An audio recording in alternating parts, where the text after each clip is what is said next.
Alors c'est parti pour l'ultime run. Alors j'avais réussi une run en 2h07 dont j'étais à l'époque très content. Tiens, il y a un cousin. Je me suis dit en la regardant que il y a des choses qui m'allaient pas, que je pense que j'aurais pu faire beaucoup mieux.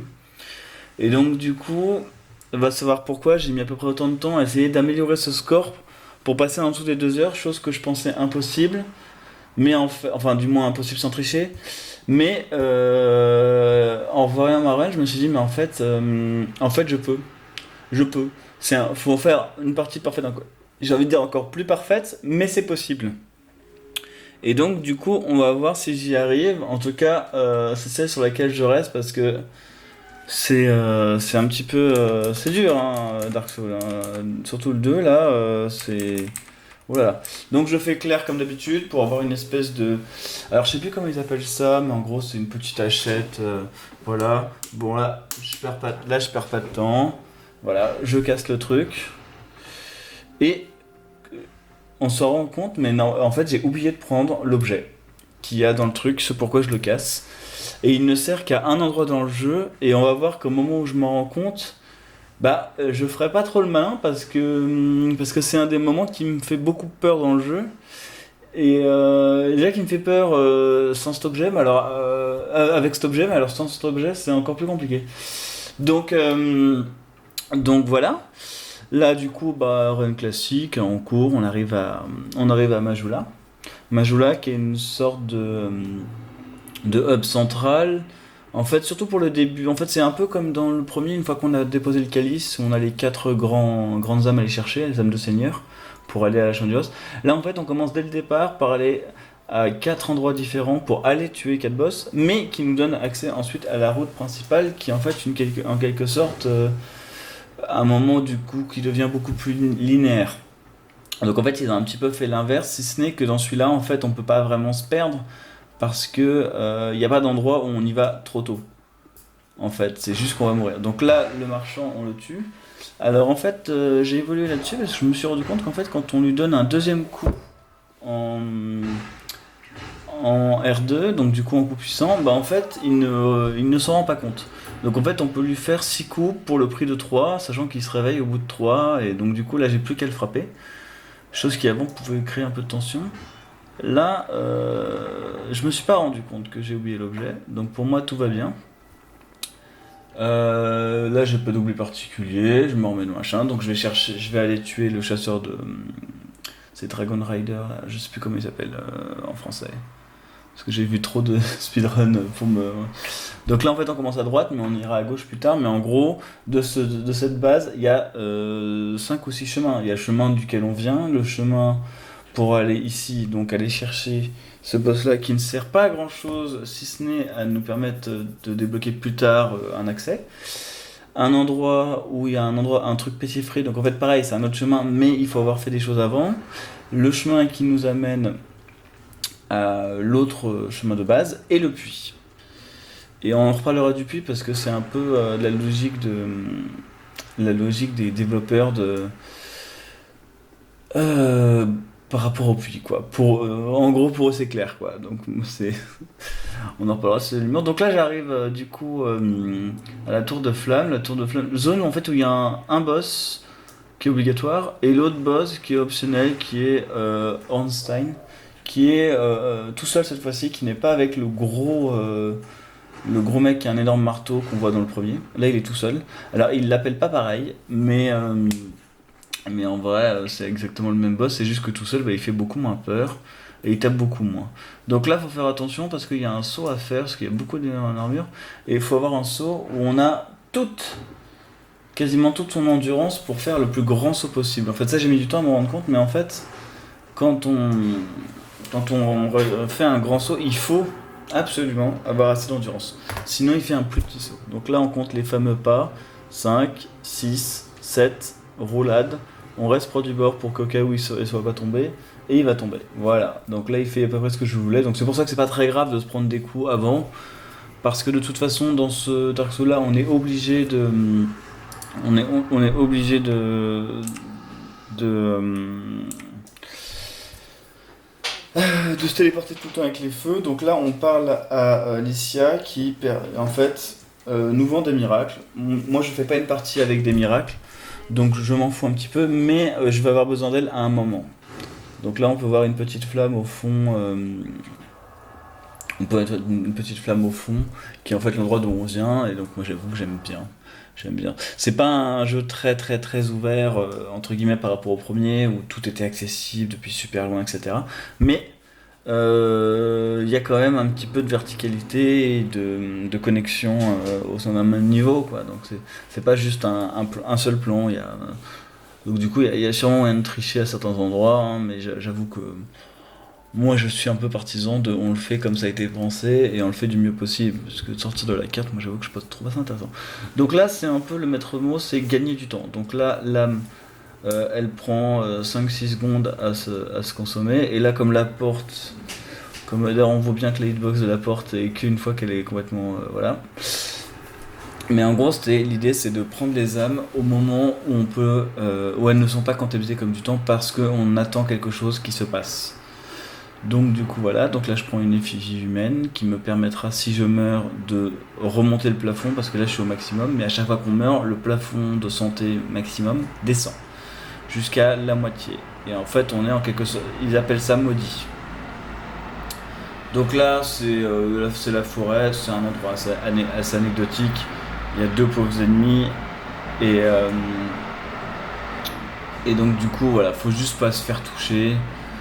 Mais même si tu te fais toucher et que tu arrives à quand même foncer, c'est pas très grave du moment que tu avances. Voilà, c'est pas forcément très grave de se prendre des dégâts, ce qu'il faut c'est que ça t'empêche pas d'avancer. Donc là, faut vraiment faire un sprint parce que sinon ils se lèvent tous et là après c'est imprenable. Là déjà que c'est. En fait, on a le temps hein, si on le fait. Hein. Mais voilà, ils nous rattrapent déjà. Donc on n'a pas vraiment de temps à perdre là-dessus. Donc là, petite roulade. Le mec m'attaque un peu à l'aveugle, donc en fait, à moins que je sois pile poil dans son axe, ce qui est assez rare, il me touche pas. Là, on a un gars qui nous attend et qui tire dans l'escalier, et en fait, il faut monter sur l'échelle derrière lui le plus vite possible parce qu'ils ont parfois le temps de te frapper, souvent d'ailleurs. Et il faut pas qu'ils te frappent trop parce que si tu tombes en arrière, ils peuvent te faire relâcher à force de te donner des coups, et s'ils te font relâcher, bah c'est la galère. Donc là, il y a la marchande numéro 2, donc c'est elle notre meilleure amie.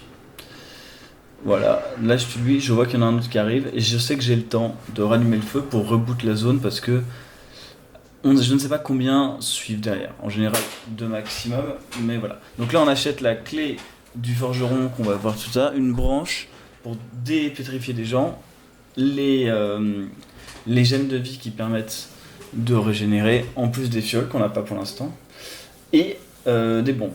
Là on lui parle juste pour qu'en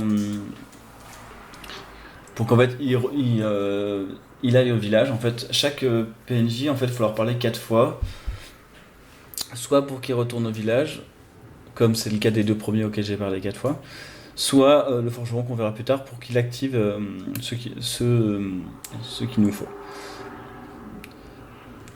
Donc là, j'équipe mes bombes juste à la sortie de la porte, parce qu'en fait, il ne peut pas le faire quand j'ouvre la porte. Et là, je passe, et normalement, ça passe tout seul, mais pas là. Donc là, il y a deux options, c'est soit je recommence tout, soit je fonce, et là, je vois qu'il circulait, donc j'y vais. Donc là, juste là, c'est un fragment d'estus. Donc en gros, c'est une fiole. Donc là, je viens de choper une fiole d'usage. Donc là, les bombes, je les ai pris pour cet endroit et un autre endroit. Et donc du coup, ouais, là je fais tout péter parce qu'en fait, il y a des ennemis au-dessus qui peuvent eux-mêmes tout faire péter. Donc je préfère que ce soit moi qui fasse tout péter et pas attendre d'être en dessous. Donc là, ces ennemis-là, ils sont un peu chiants parce qu'ils peuvent t'empêcher de rentrer par la porte. C'est vrai que dans le premier Dark Souls, au moins, tu cliquais sur la porte, ils te laissaient tranquille, quoi. Donc là, quand j'attendais, j'en ai profité pour me soigner. Là, comme c'est un ascenseur, je ne sais pas pourquoi. J'aurais pu me rendre compte que j'avais oublié mon objet parce que je n'ai qu'une seule âme, mais je m'en suis pas rendu compte. Je me suis dit, tiens, j'ai qu'une âme. Bizarre. Mais bon, on est parti de toute façon, et puis maintenant c'est trop tard. Ou alors il faut recommencer à zéro. Et j'ai assez recommencé. Donc lui, pas très dangereux, mais il peut nous donner un sale coup ou nous empêcher d'entrer chez le boss. Et aussi, une fois qu'on a battu le boss, on peut l'oublier.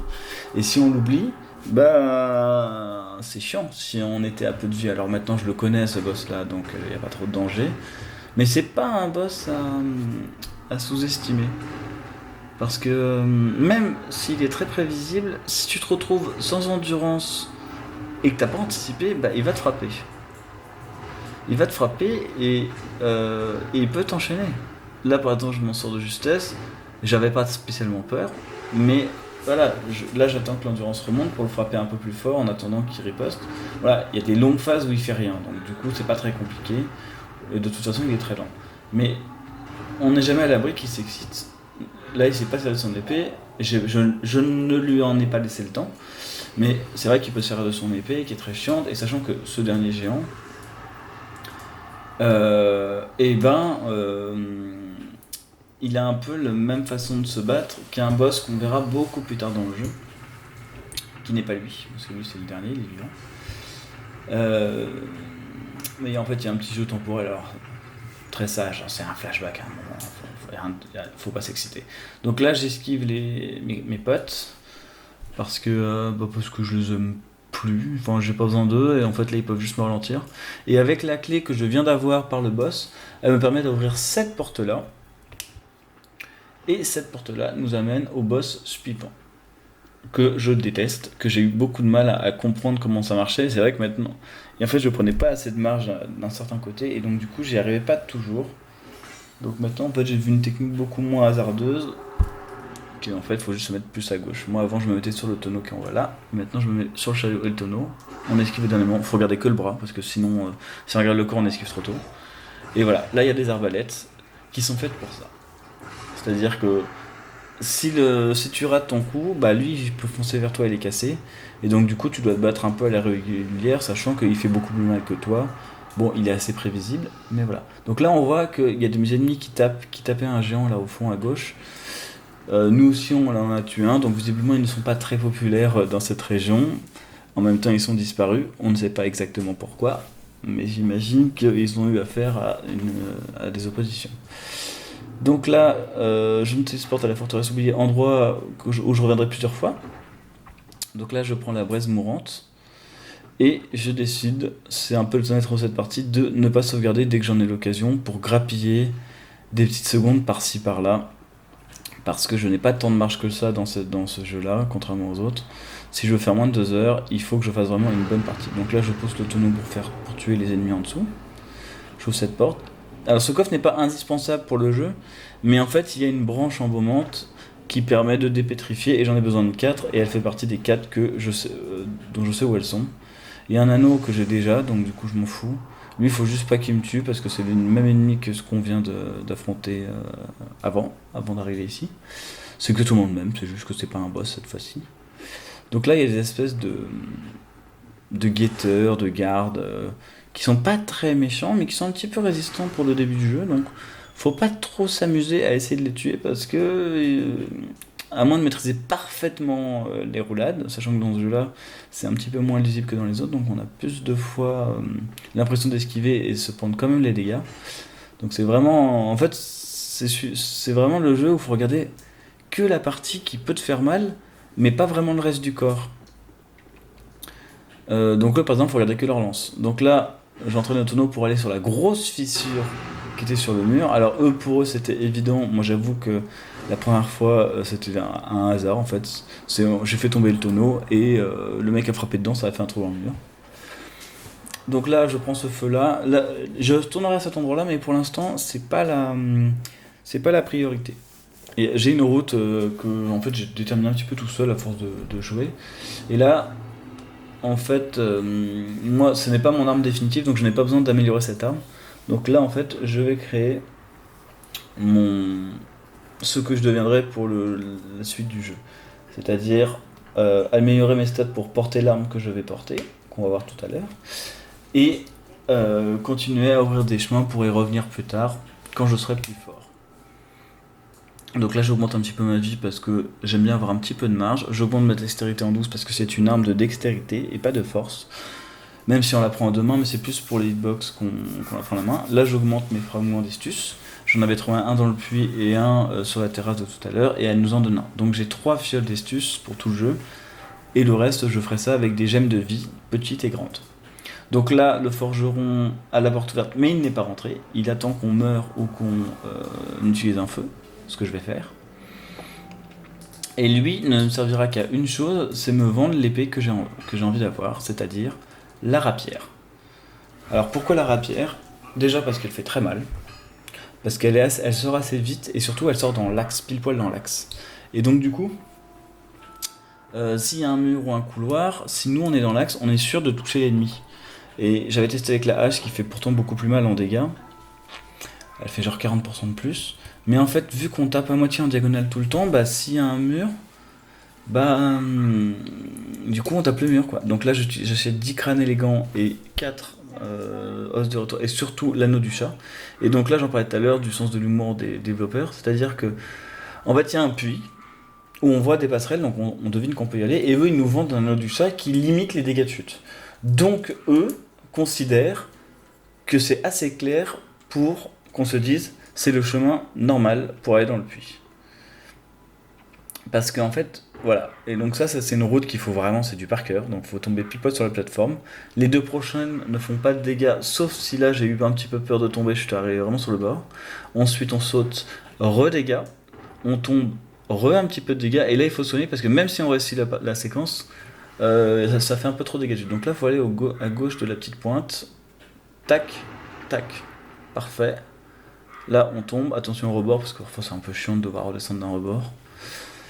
Voilà, donc là je suis content, mais ce pourquoi je suis descendu n'est pas au-delà du boss, c'est qu'en fait je dois chercher une pierre ténébreuse pour ensorceler en ténèbres mon épée.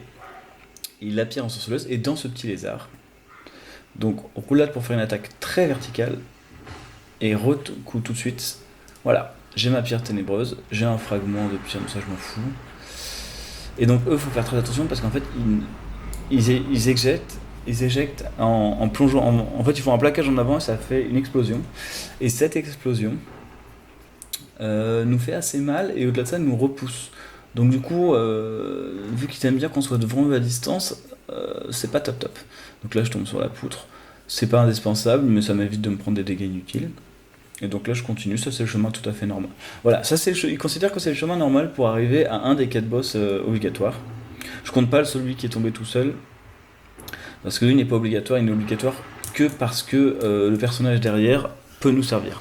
Mais lui-même n'est pas indispensable. Si on arrivait à se passer de ça. Et en fait, sur ces 4, on va dire 5. Sur ces 5 boss, en fait, il n'y en a aucun qui est obligatoire. Parce que c'est juste qu'il nous faut soit les 4 âmes de ces boss-là, et les 4 feux du coup à la fin, une fois qu'on les a battus, allumés, soit avoir 1 million d'âmes. Donc on verra tout à l'heure où j'en suis en termes de nombre d'âmes, mais 1 million c'est beaucoup. Mais si on n'est pas pressé et qu'on farm, on peut très bien ne pas utiliser un des endroits et ne pas être bloqué dans le jeu. Moi j'avoue que la première fois que j'ai redécouvert le jeu, je suis pas allé dans le puits.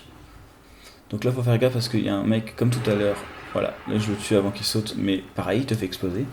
Et le plus grand danger c'est surtout qu'il t'empêche d'avancer en te faisant des dégâts, mais en plus en te poussant dans le vide ou en te faisant tomber.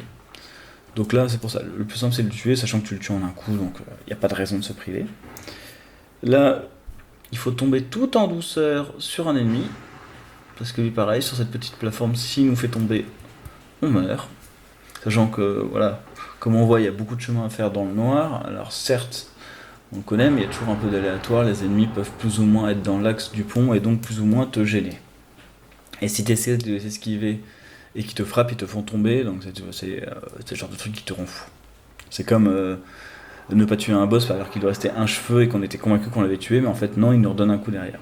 Donc là, c'est le feu d'accès au boss, donc si je continue la zone vers le vert, là je suis clairement pas assez fort, donc je vais chercher le forgeron, maintenant que j'ai acheté l'arme chez le forgeron, pour améliorer mon arme et donc faire beaucoup plus de dégâts. Mais voilà, le puits j'y retourne pas tout de suite du tout parce que faut vraiment que je devienne plus fort.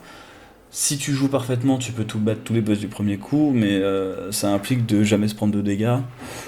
Chose que j'avoue que je n'arriverai pas à faire, et j'ai pas spécialement envie de faire le jeu sans me faire toucher, parce que je sais très bien que je vais pas y arriver de toute façon. Ou alors faut faire du nettoyage tout le temps, mais même les boss c'est pas voilà. Donc là on le parle une deuxième fois, une troisième fois, et une quatrième fois. Et là, il nous demande si on a une braise, c'est la braise qu'on a trouvée tout à l'heure.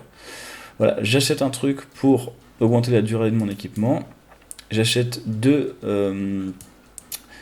grands fragments de titanite, sachant que dans un des deux coffres, on en avait 4 et on avait des petits fragments de titanite.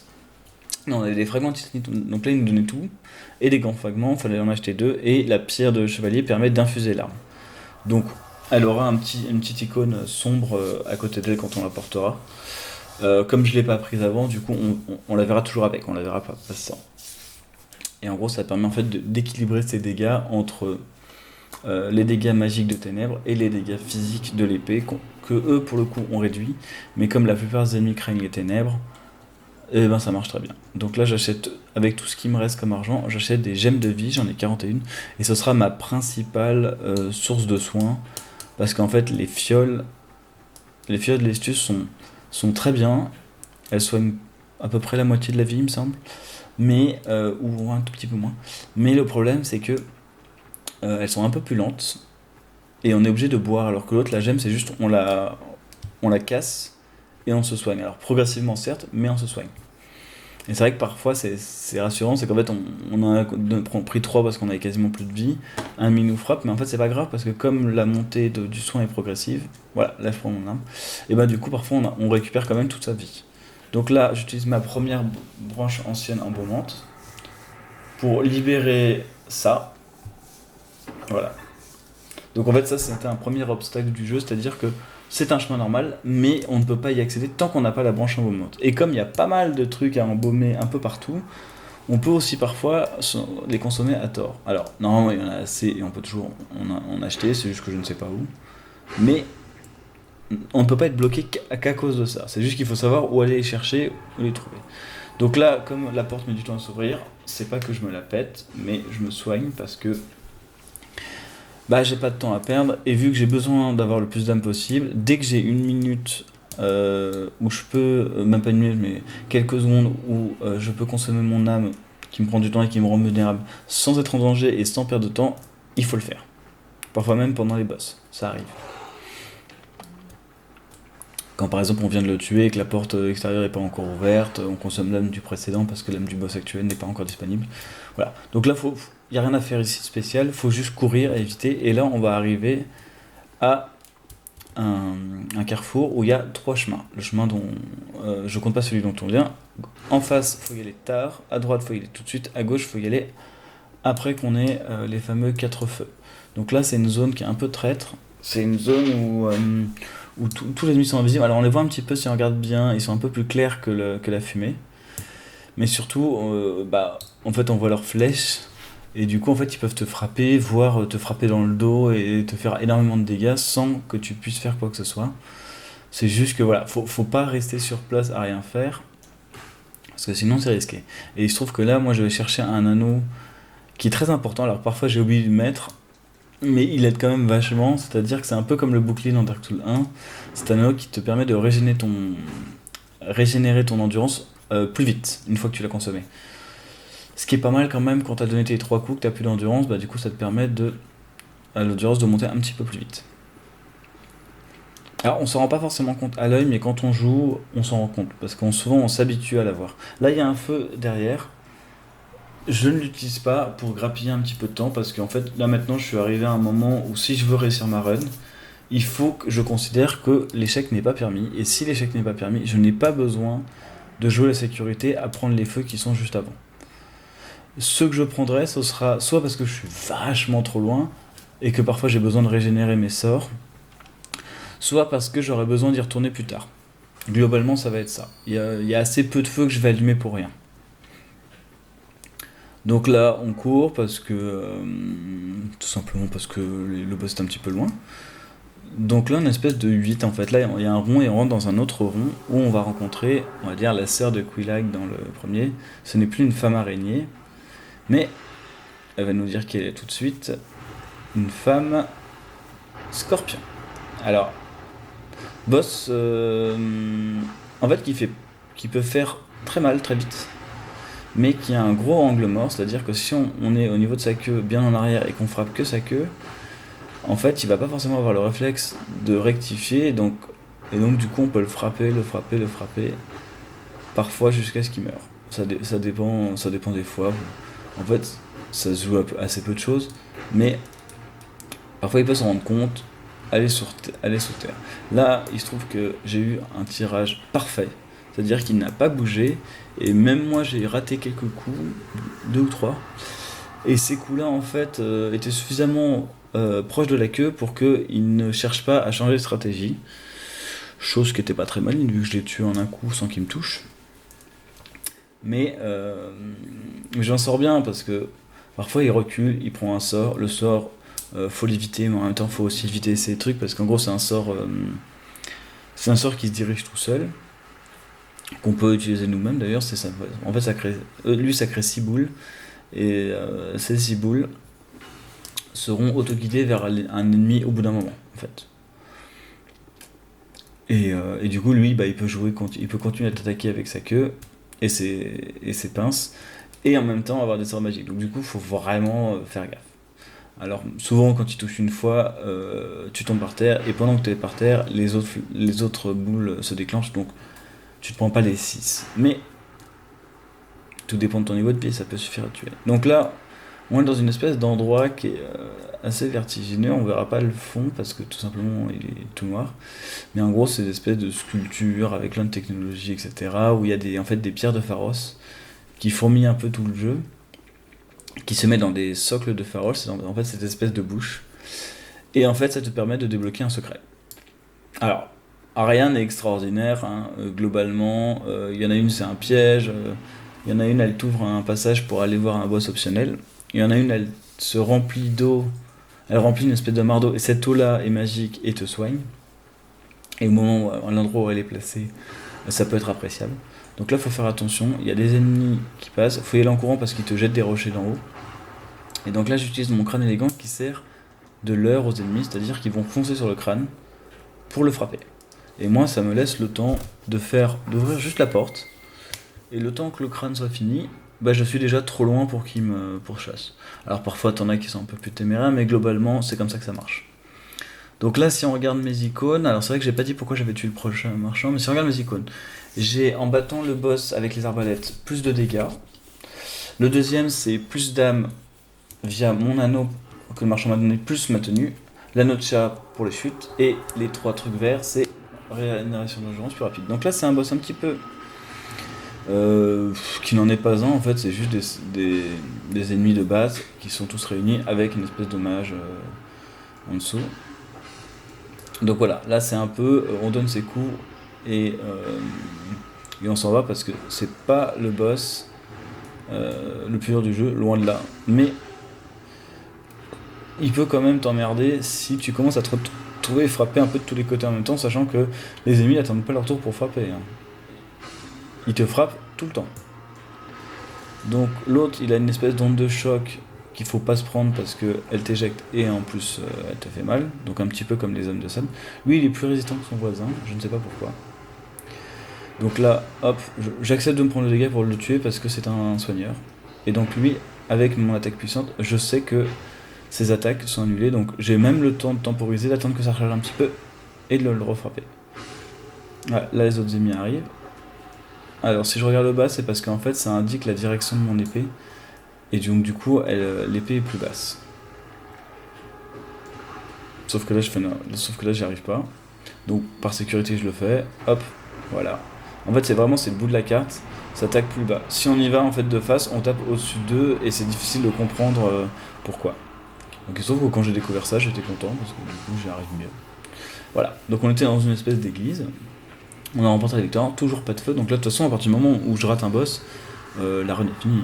En vrai, le feu me ramène trop loin. En fait, j'ai juste le droit d'échouer près d'un feu où là, je perds pas trop tôt parce que j'ai un tout petit peu de marche, mais pas beaucoup. Donc là, il y a un lézard. Et ce lézard, il me donne un éclat de titanite. Et les éclats de titanite permettent. Donc là, malheureusement, j'en rate. Et l'autre connard, il me gêne. Donc là, ils m'ont empêché de tuer ce petit lézard, donc je vais me suicider. Pour en gros ne pas avoir, c'est là l'erreur de ma run de 2h07, c'est que j'avais cherché absolument à tout récupérer, sauf qu'en bas t'es bloqué en fait. T'es obligé de tuer tous les ennemis qui sont très chiants, donc en fait, il faut surtout pas tomber. Donc là en fait, je pouvais sauter pour aller chercher un autre éclat titanique qui est sur le rocher 1. Je me suis dit c'est un peu galère, autant recommencer. Donc là, je saute, tac, je suis bien haut, je le tue, et là, sans me déplacer, voilà. Je ne sais pas pourquoi, mais cette fois-ci ça a marché. Je comprends pas pourquoi ça n'a pas marché la première fois, mais bon, j'ai perdu 30 secondes, même pas, c'est pas bien grave. Ce qui compte, c'est que là, j'avance. De toute façon, là, à partir du moment où je suis lancé, c'est pas ces petites pertes de temps. Les morts, c'est chiant, mais c'est vraiment de rater contre un boss, parce que du coup, tu te retapes tout le chemin, plus le temps du boss que t'as perdu. Donc là, il faut le frapper une fois pour qu'il tombe. On prend un deuxième éclat de tennis, sachant qu'il en faut 6, et que ces éclats de tennis ne sont pas achetables, donc il faut les trouver sur le terrain. Donc là, c'est un endroit que j'ai trouvé où il y en a un troisième. Et en fait, du coup, là, j'en cherche 3 parce qu'il y a un autre endroit. C'est 1, puis 2, puis 3. Et après, ça sera les 3 d'un coup parce sur le même point. Et j'ai vu tout de suite d'ailleurs. Et j'avoue que quand on trouve ça, c'est pratique. Tu te dis putain, 3 fragments de titanium, 3 éclats de titanium plus une tablette de titanium. Donc du coup, ça nous permet en fait d'avoir. En gros, les éclats de titanium, c'est pour aller du niveau 6 au 9. Du niveau. Oui, c'est ça. Enfin, niveau 7, niveau 8, niveau 9. Et la tablette de titanite, c'est le niveau ultime, c'est le niveau 10. Donc là, je vais voir le forgeron avec mes 6 éclats de titanite et ma tablette. Tablette que j'ai eu à la fois en ramassant l'objet et en battant le boss d'avant. Et en gros, c'est vrai que c'est peut-être l'endroit où c'est le plus simple d'améliorer son âme au max. C'est le Dark Souls où c'est le plus simple. Et très tôt dans le jeu, parce que là, on n'a même pas fait. On a fait un quart, quoi. On a fait un quart et on a déjà son arme au maximum si on fait les choses dans le bon ordre. Et c'est vrai que c'est pour ça que je prends cette route-là, c'est parce qu'en fait, j'ai mon épée en plus 10 et ça n'a pas de prix, quoi. Et puis en plus 10, alors que t'as encore des boss de base de la première moitié du jeu, bah tu leur fais très mal. Donc je pense qu'eux, ils ont dû se dire que à la fin, on utilise. On a cette arme-là parce qu'on est allé à 2 endroits avant, peut-être. Je ne sais pas, mais en tout cas, ils te permettent de le faire, donc moi, j'ai pas mon privé. Donc là, je tue en attaque puissante les 2 ennemis. Je me soignerai pendant que lui se réanime. Donc là, c'est ma deuxième pierre embaumante que j'utilise. Qui là, ce passage est obligatoire. Pour le coup, on ne peut pas s'en passer, sauf si on a le fameux Minanda, mais je vais pas le dire à chaque fois. Donc lui, il nous amène à un boss essentiel, qui est une... je sais plus si c'est pécheresse ou prêtresse, mais je crois que c'est pécheresse. Des profondeurs. Donc là, je le tue parce que lui, il peut m'empêcher de monter à l'échelle. Vu que je le tue en un coup quasiment à chaque fois. C'est pas systématique le one shot. Donc voilà, c'est plus simple de le tuer. Donc voilà, donc là j'ai mon arme en plus 10 et infusée, donc elle est top top top. Et donc là j'arrive sur les boss, les sentinelles. Boss qui m'ont donné énormément de mal parce que là je leur fais des dégâts monstrueux. Mais quand on leur fait pas de dégâts monstrueux, et ben c'est très dur. C'est très dur parce que ils sont résistants et surtout ils ont des attaques très larges. Donc là, pour me la péter un petit peu, je consomme une âme pendant le boss parce que, regardez bien, là en fait il jauge la distance, il va reculer et il va sauter. Et une fois qu'il tombe, là je peux le frapper 3 fois. Donc tout le temps qui a précédé ça, je ne pouvais rien faire, si ce n'est éventuellement lui tomber dessus pour lui faire des dégâts, mais voilà. Là c'est assez optimisé, là il y a le troisième qui arrive, beaucoup plus vite. Hop, toc, 3, et là il faut juste éviter son attaque. 1, 2 et 3. Donc là c'est un combat absolument parfait pour moi. Il y a peut-être moyen d'aller plus vite, mais j'imagine que c'est d'une autre manière, ou en fait avec déjà le sort de ténèbres, mais je suis même pas sûr parce que il faut 6 coups. Est-ce que le sort est suffisamment puissant pour passer de 6 à 5 coups?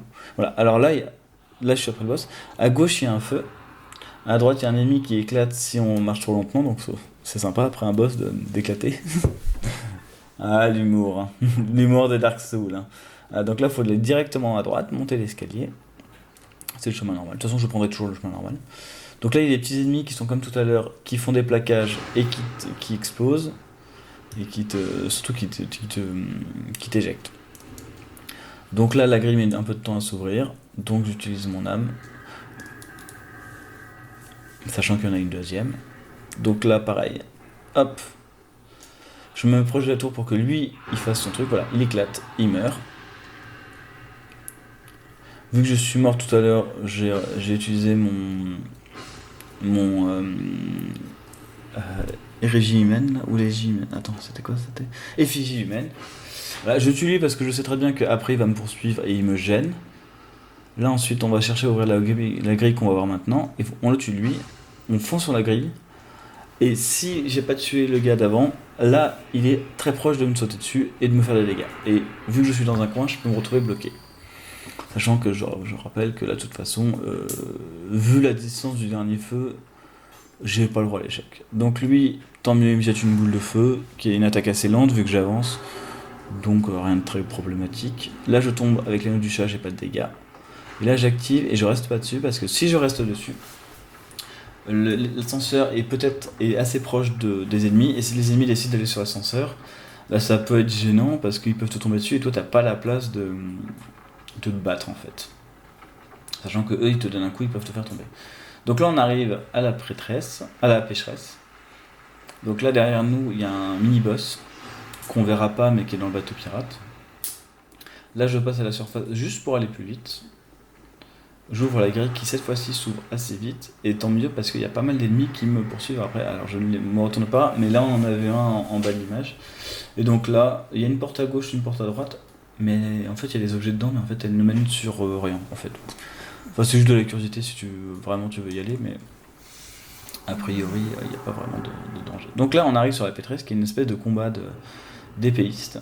Donc le mieux c'est de la verrouiller et d'esquiver en regardant vraiment que son épée. Et on la frappe quand on en a l'occasion. Il faut pas surfrapper parce que si on n'a plus l'endurance pour esquiver, ça craint. Voilà, le pointu c'est son attaque la plus pourrie parce qu'elle est très directionnelle. Donc des fois même en courant on peut l'éviter. Donc là, vraiment il faut regarder que l'épée, hein. Il n'y a pas de secret. Et parfois, quand elle te frappe, c'est très chiant. Donc là je tourne et elle cherche ce qu'elle va faire parce qu'elle ne m'a pas loqué. Et donc du coup, elle hésite. Et voilà. Et là, je suis assez fier parce que c'est le troisième boss que je tue sans me faire toucher. J'ai eu le scorpion, j'ai eu les sentinelles et j'ai eu celle-là. Bon après je compte pas les deux premiers, mais bon. Oh si, je vais les compter, voilà, ça fait 5. Donc là j'utilise mon âme tout de suite. Bon je bug un petit peu, mais j'utilise mon âme tout de suite. En ayant activé le feu pour gagner un petit peu de temps, parce qu'en fait de toute façon il y a un petit chargement le temps que le feu se mette en place, donc voilà, sachant que je vais l'utiliser tout de suite, il faut que je le fasse. C'est soit je le fais pendant que le feu s'allume, soit je le fais une fois que j'ai déjà attendu, donc voilà. Donc là j'arrive du coup sur Amanjula, retour, et j'utilise toutes les âmes, et c'est là que je vais commencer à devenir fort, c'est-à-dire que j'augmente ma vie. Et je vais aller chercher le sort de ténèbres qui permet d'ensorceler mon arme plus fort, qui nécessite 15 en intelligence et 15 en foi. Alors j'ai un peu de foi, mais en intelligence j'en avais quasiment pas. Et donc avec ce qui reste, j'augmente encore un petit peu ma vie et mon endurance. Je pourrais augmenter ma force pour faire entre guillemets plus de dégâts, mais je préfère avoir un peu plus de marge au niveau de l'endurance. C'est un peu les erreurs je pense que j'ai fait dans les parties d'avant. C'était que j'avais peut-être pas assez d'endurance au détriment de la force, sachant que un coup de plus grâce à l'endurance, ça peut être jusqu'à 20 ou 25% de dégâts en plus si on arrive à le caser. Donc, ou ça peut être la roulade qui fait qu'on donne 3 coups et qu'on peut esquiver. Donc c'est quand même assez important, sachant que techniquement si tu arrives à pas te faire toucher, tu feras toujours assez de dégâts quasiment. Enfin, si tant est que tu es une arme suffisamment puissante. Et donc là, la Lucia, elle m'a ouvert en fait une porte. Ça me coûte 2000 âmes pour appuyer sur un simple bouton, c'est un peu cher, mais bon.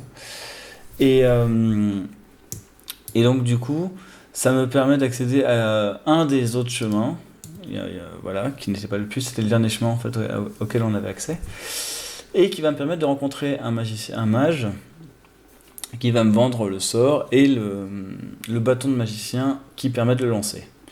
Le sort a besoin d'un petit peu moins de stats que ça, mais comme le bâton en a besoin, Bah voilà, le sort il a besoin juste de 16-14 et le bâton il a besoin de 18-15, donc du coup t'es obligé de mettre au plus haut. Sinon tu peux maîtriser le sort mais pas avec ce bâton là.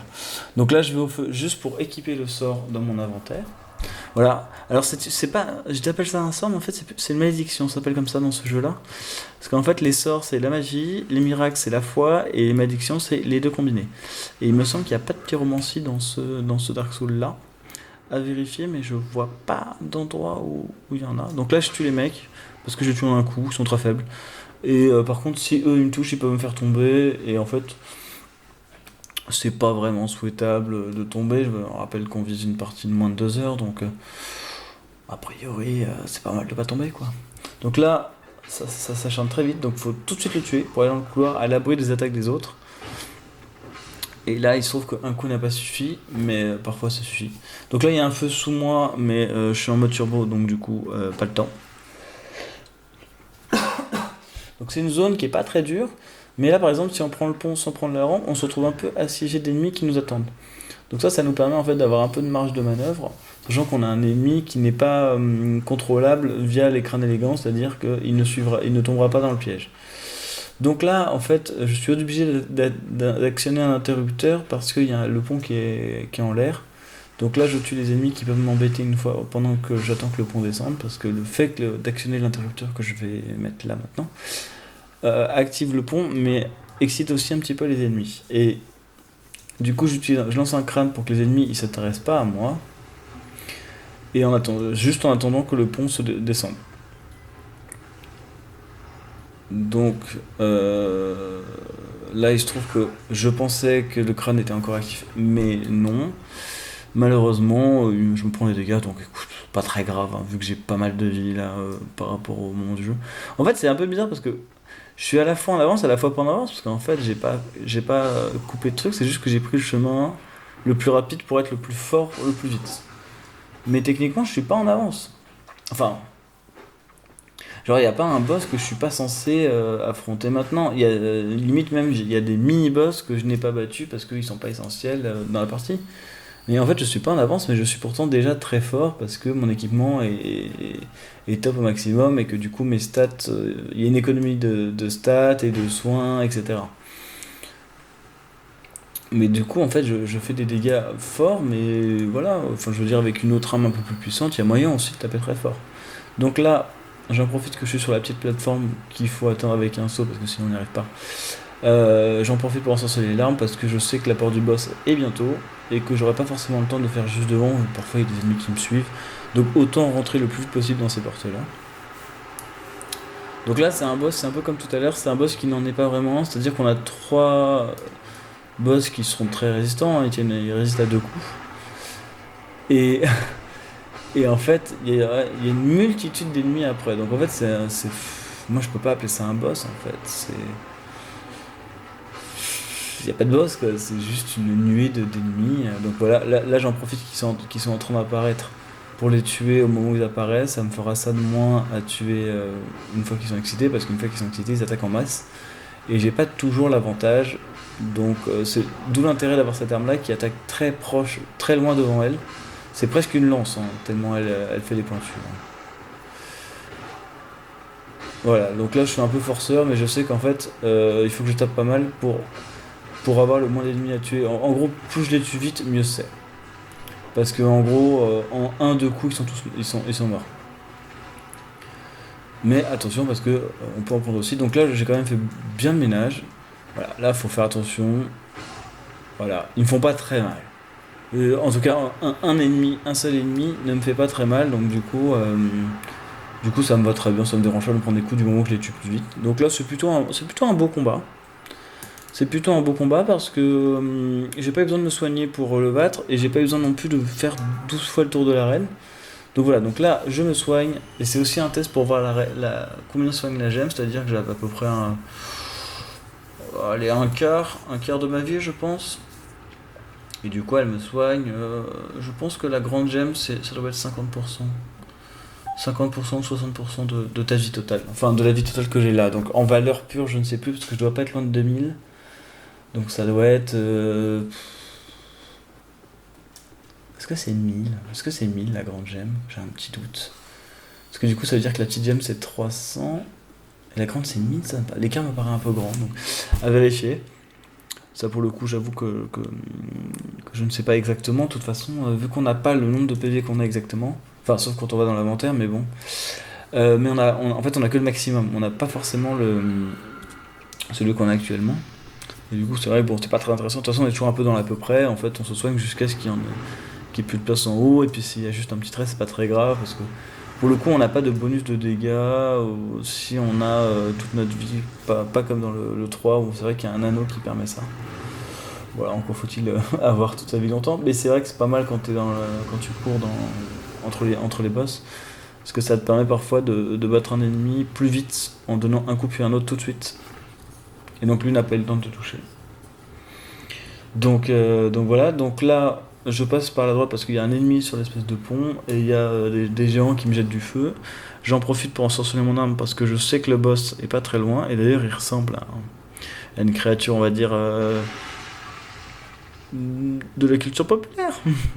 On va dire d'un certain épisode 6 d'une certaine saga spatiale, on va dire. On va dire dans la première demi-heure du film, qui retient prisonnière une certaine princesse. Donc là, voilà, on a le démon convoiteux qui, franchement, me dites pas que c'est pas Jabba, quoi. Ça m'étonnerait que ce soit pas inspiré, quoi. Enfin, après, ça reste un gros lézard, une espèce une grosse larve un peu réduite. Donc voilà. Donc, alors, c'est pas parce que là je le bats vite bah tiens, un autre boss sans prendre de dégâts. Mais c'est pas parce que je le bats vite que c'est facile.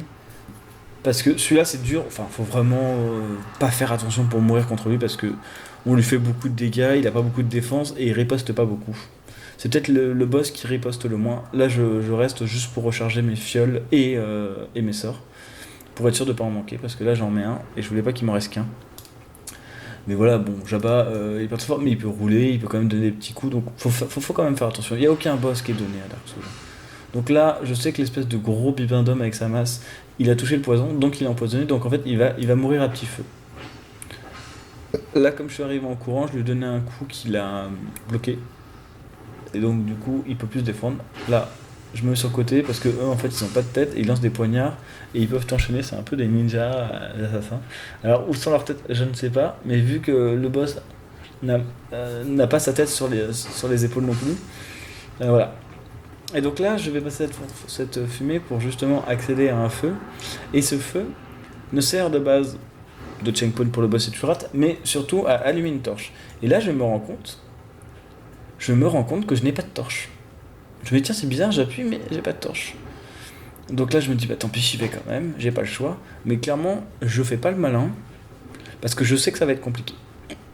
Je sais que ça va être compliqué. Ce boss est un des boss un peu de mes traumatismes. Je l'ai toujours affronté, j'ai toujours réussi à le battre en ayant enflammé le truc. Donc là, je suis pas hyper serein. Et donc du coup, je sais que le boss, il va falloir le battre très vite. Parce qu'en fait, c'est plus un combat contre le temps cette fois-ci. Là.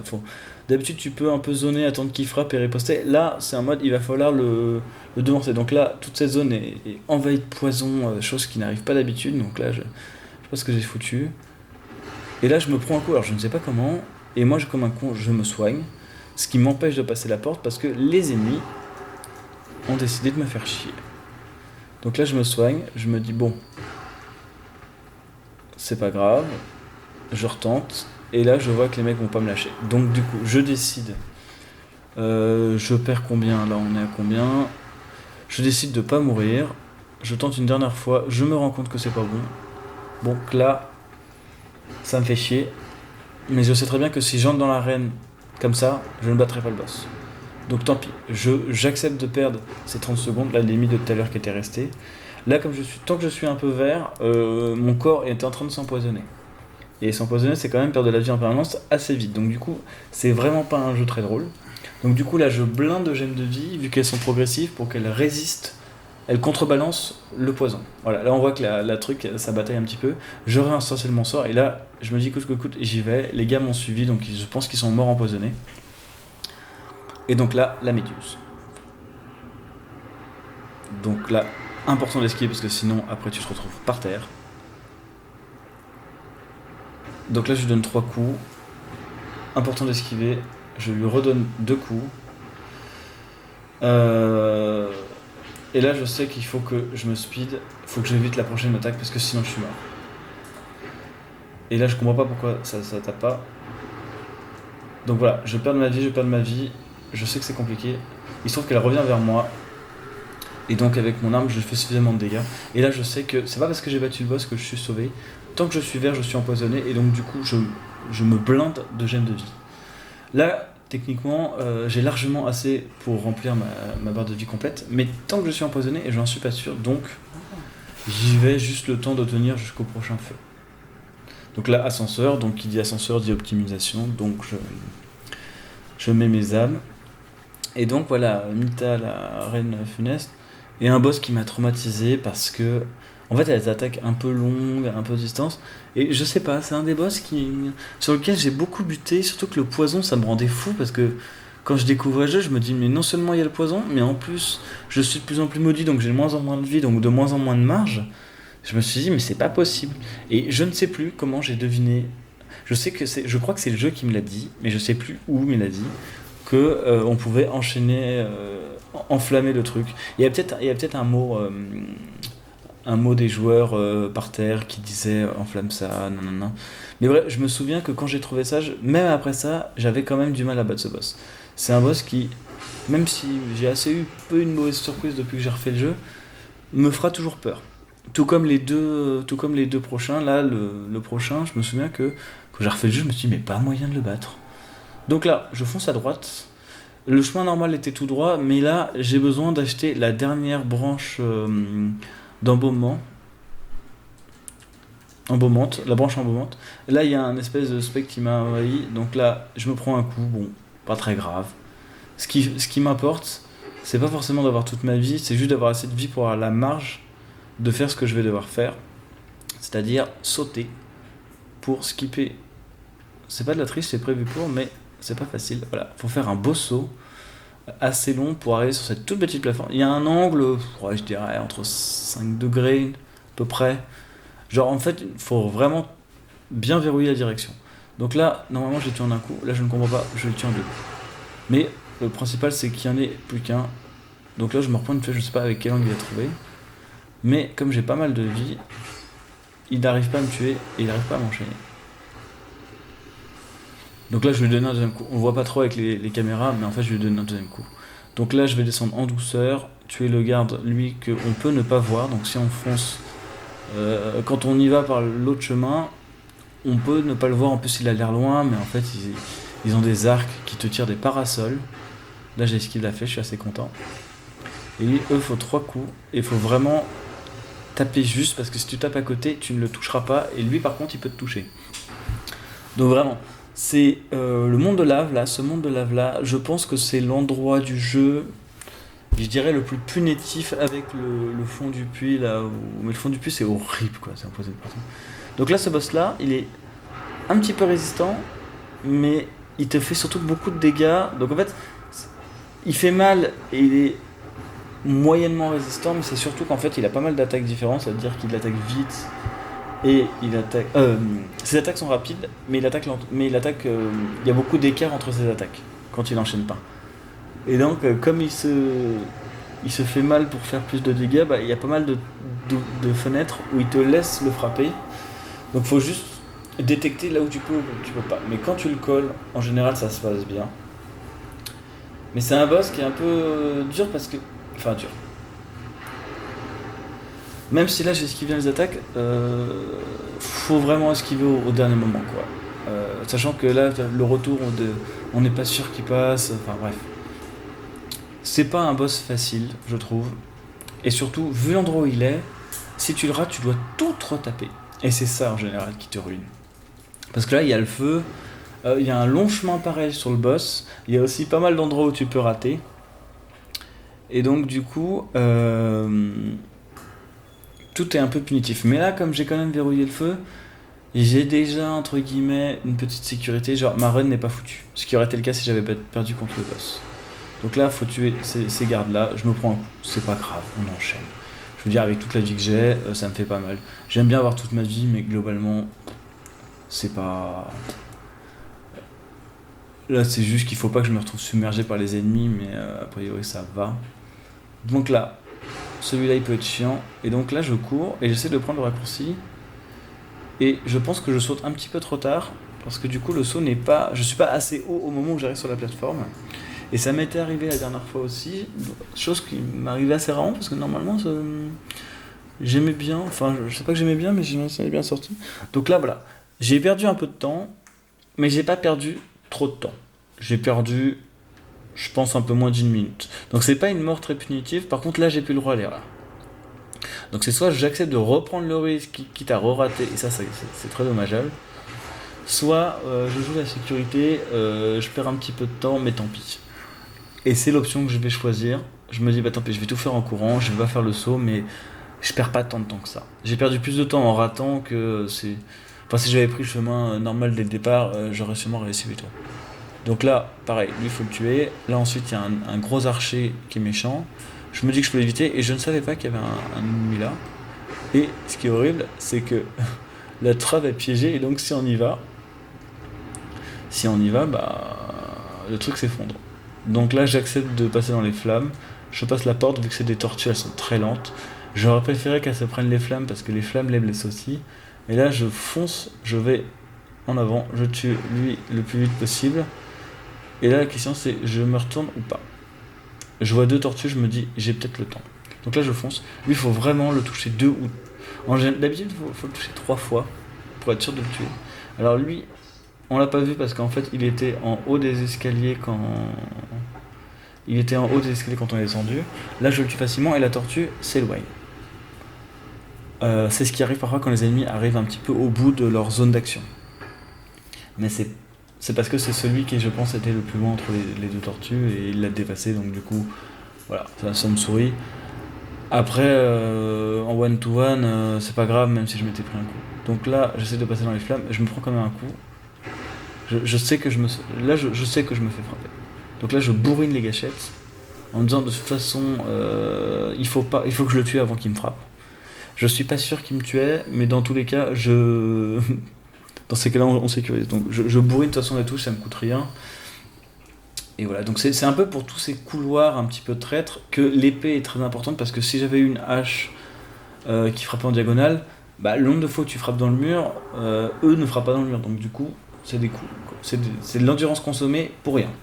Donc là, c'est un boss que j'aime pas du tout. Vieux roi de fer, moi au début je pensais que c'était le boss final. Parce qu'en fait, il est très dur. Parce qu'en fait, il peut te pousser dans l'espèce de petit trou de lave qui est à droite. Donc du coup, en fait, lui, tu ne peux pas prendre de l'avance. Enfin, tu peux pas le devancer. C'est tu attends qu'il attaque, et selon ce qu'il fait, tu le frappes ou tu le frappes pas. Ça, c'est un truc qui est un peu risqué, c'est-à-dire que tu te mets à sa droite quand il... Voilà, là, presque fait une erreur, si je me fais toucher, il m'a envoyé dans la machin. Là, j'ai un peu de chance, il me touche pas. Donc là, c'est pas la sérénité. Et donc en fait, il faut toujours rester à gauche, parce qu'en gauche, même s'il t'éjecte, il ne peut pas t'éjecter en dehors du stage, donc il ne peut pas te tuer comme ça. Donc là, j'espère qu'il va cracher son feu, parce que si j'ai de l'avance, voilà, il se passe ce que je voulais. Donc là, je l'attends, je le frappe deux fois, et c'est bon. Et voilà, faut vraiment pas se mettre dans l'axe du trou dans l'arène, parce que sinon, bah t'as une chance sur deux que même quand t'es à un coup de le tuer, il t'éjecte et puis c'est fini. Donc c'est vrai que la stratégie de rester à gauche marche beaucoup mieux que ce que j'espérais. C'est vrai que quand je l'ai tenté, je me suis dit au moins je suis sûr de ne pas être éjecté. Je pensais que je serais gêné, notamment quand il crache du feu, mais comme en fait il met longtemps à se mettre en place pour cacher du feu et que l'attaque dure longtemps, bah en fait, voilà, du coup en fait tu peux traverser et lui frapper dans la tête à ce moment-là, et c'est vrai que ça lui fait pas mal, et moi j'ai pas spécialement besoin de me replacer précisément, j'ai juste besoin d'attaquer. Donc voilà, donc là je reviens, pareil, j'ai consommé mes âmes, et là j'ai un petit peu envie de pisser, donc je coupe le jeu un temps. Voilà, donc petite coupe, mais rien de folichon, voilà, c'est juste que le stress commence à monter. En général, le stress c'est avant et après la zone de feu, c'est un mode, ça y est, ça s'est passé, maintenant j'ai le puits qui va arriver, qui est une zone aussi qui peut me faire très mal, c'est-à-dire que je peux mourir juste devant la porte du boss et juste après. Donc là, j'ai pas grand-chose à faire, j'augmente ce qui était déjà haut. C'est-à-dire que je me mets beaucoup de vie, beaucoup d'endurance. Et en gros, je me laisse un petit peu d'âme pour acheter des gemmes de vie parce que j'en ai plus que 10. Et l'idée, c'est en fait de. C'est pas grave qu'il m'en reste 30 en trop à la fin du jeu, je m'en fous. Mais ce qu'il faut, c'est surtout que j'en ai jamais zéro. Donc là, je m'achète une effigie humaine, des gemmes, des grandes gemmes qui soignent plus. Donc contre les boss un peu sérieux qui durent longtemps, c'est toujours bien. Et donc là, je remets mon humanité, c'est le feu qui me soigne. Et donc là, je vais voir le boss du puits. Boss qui n'est pas si dur que ça, mais que si tu le prends mal, bah tu peux vraiment te retrouver dans des situations. En gros, faut jamais être à court d'endurance contre lui parce que vu qu'il t'attaque et qu'il faut vraiment être au taquet, bah si t'es pas au taquet et que t'as pas d'endurance, tu te les prends et tu te les prends pas qu'à moitié. Donc là, les statuettes ne sont pas toutes piégées, mais t'en as qui t'envoient des flèches empoisonnées ou des projectiles empoisonnés, je sais pas exactement ce qu'ils t'envoient, mais donc l'idée en fait c'est de péter les statues qui sont sur mon chemin, surtout au début, parce qu'après t'as les ennemis qui se réveillent. Pour ne pas se retrouver empoisonné, ou du moins se retrouver empoisonné le plus tard possible. Donc là, j'ensorcelle mon arme, je m'en fous qu'il me frappe. En vrai, je m'en fous, c'est pas lui mon ennemi. Mon ennemi, c'est cette espèce de main qui essaie de t'attraper, et si elle t'attrape, non seulement t'es empoisonné, mais en plus elle t'attrape longtemps, elle te jette. Donc là, je mets une grande gemme, j'en mets une deuxième pour lutter contre le poison. Et là, le but c'est d'aller le plus vite possible à la porte en essayant le moins possible se faire toucher par des poisons. Et là, si j'ai pas mis de gemme juste avant le boss parce que j'avais peur que l'envahisseur me frappe. Donc là, je me remets en mode une petite gemme. Donc voilà, t'esquives, tu frappes. Mais surtout, tu ne frappes pas trop parce que tu ne peux pas. Hop, voilà. Faut pas être trop gourmand. Là, je le frappe 2 fois et c'est déjà pas mal. Hop, là, pas très dur à esquiver, je le frappe 2 fois, 3 fois. Attention à pas être trop gourmand, mais voilà, je suis jamais allé pour l'instant au bout de mon endurance. Donc comme on voit, son corps est composé de corps humains. 1, 2, 3, 4. Voilà, et en fait, si je ne consomme pas mon endurance jusqu'au bout, je n'ai pas besoin d'attendre qu'elle se recharge à fond. 2. Donc là, je sais que je peux le tuer, donc j'accepte de me faire frapper pour lui frapper, parce qu'en disant comme ça, ce qui est fait n'est plus à faire, et je sais que je suis pas mort. Voilà. Là, faut vraiment. Cette attaque-là, c'est la pire à éviter parce que il frappe 3 fois et il faut éviter les 3. Si t'as tourné suffisamment pour lui, peut-être que 2 suffisent, mais la plupart du temps, il faut esquiver les 3 et c'est très gourmand en endurance. Donc c'est vrai que c'est pour ça que j'ai augmenté pas mal mon endurance. Parce qu'avant, où je pouvais donner 3 coups, là je peux en donner 5. Et ça, c'est assez précieux. Donc voilà, tout continue son petit bonhomme de chemin. Là, on est bientôt à 1 heure de jeu. Il reste le dernier boss principal, le dernier des 4, on va dire, des 4 grandes âmes et des primes feu. Donc là, j'augmente, mais en vrai, je suis pas obligé. J'aurais pu enchaîner directement. J'augmente parce que je suis à côté, mais en vrai, franchement, c'est pas le plus utile. Je prends 30 secondes pour le faire. Espérons que je ne les paye pas. Voilà. Donc là, globalement, vu qu'on est sur PS4, les chargements sont quand même beaucoup plus rapides que sur PS3 dans mes souvenirs. Parce que c'est vrai qu'en fait, sur l'enregistrement, je crois que les chargements en tout, vu que c'est genre 15 secondes à chaque fois, ça représente 3 minutes, quoi. C'est pas tant que ça, quoi. C'est pas Dark Souls 1 où en gros, limite c'est 30 secondes à chaque chargement. Donc en fait, à la fin de la partie, c'est genre en temps réel, t'as 10 minutes de plus qu'en temps de jeu, quoi. Donc là, j'y suis déjà allé. J'ensorcelle mon arme parce qu'il y a quelques ennemis que je vais devoir tuer. Et autant les tuer avec le moins de coups possible. Voilà. Elle, je suis pas forcément obligé de la tuer, cette espèce d'humain. Et là, pas de bol. Un esprit sombre arrive. J'appuie, il me fait une attaque combotée, ce que je demande absolument pas. Là, il esquive mon attaque, mais il se prend quand même des dégâts. Donc là, j'ai un peu forcé. Mais en gros, normalement, ces mecs-là, en fait, c'est tu frappes, t'attends un petit peu qu'il encaisse, tu refrappes. Pour toi, économiser de l'endurance et entre guillemets, lui, qui te fera pas pendant que tu le frappes. Je ne le connaissais pas, je l'ai découvert aujourd'hui, c'est la première fois que je le vois. Donc du coup, j'étais pas ravi. Mais du coup, voilà. Donc crâne élégant pour attirer les araignées. Et là, il y a un connard qui t'attend. Alors les araignées, on peut les tuer une par une, etc. si on les recoupe.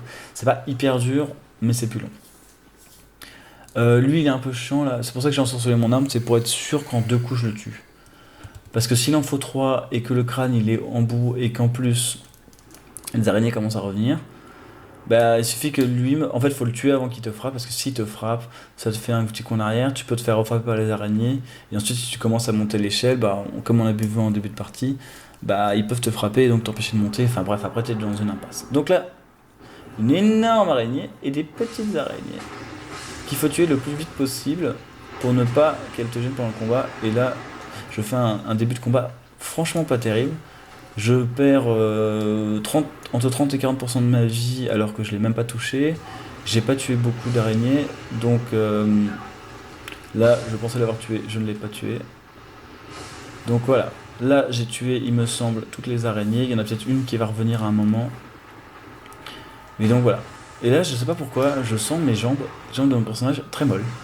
Et je ne comprends pas pourquoi. Parce que l'endurance est haute et tout, et je comprends pas pourquoi j'ai l'impression d'être lent. Alors, il me semble que les araignées peuvent quand même te tirer de la toile dessus qui te ralentit, mais là j'ai pas l'impression d'en avoir. Et pourtant je me sens un peu lent. Donc voilà, l'idée c'est en gros, t'as une tête qui attaque, tu fais le tour et tu vas attaquer l'autre pendant que l'attaque se termine. Et tu donnes 3-4 coups sur la tête. Alors attention parce que s'il y a une tête que tu tapes beaucoup plus que l'autre, elle peut se casser et donc du coup t'es obligé d'attaquer la. T'as plus le choix en fait.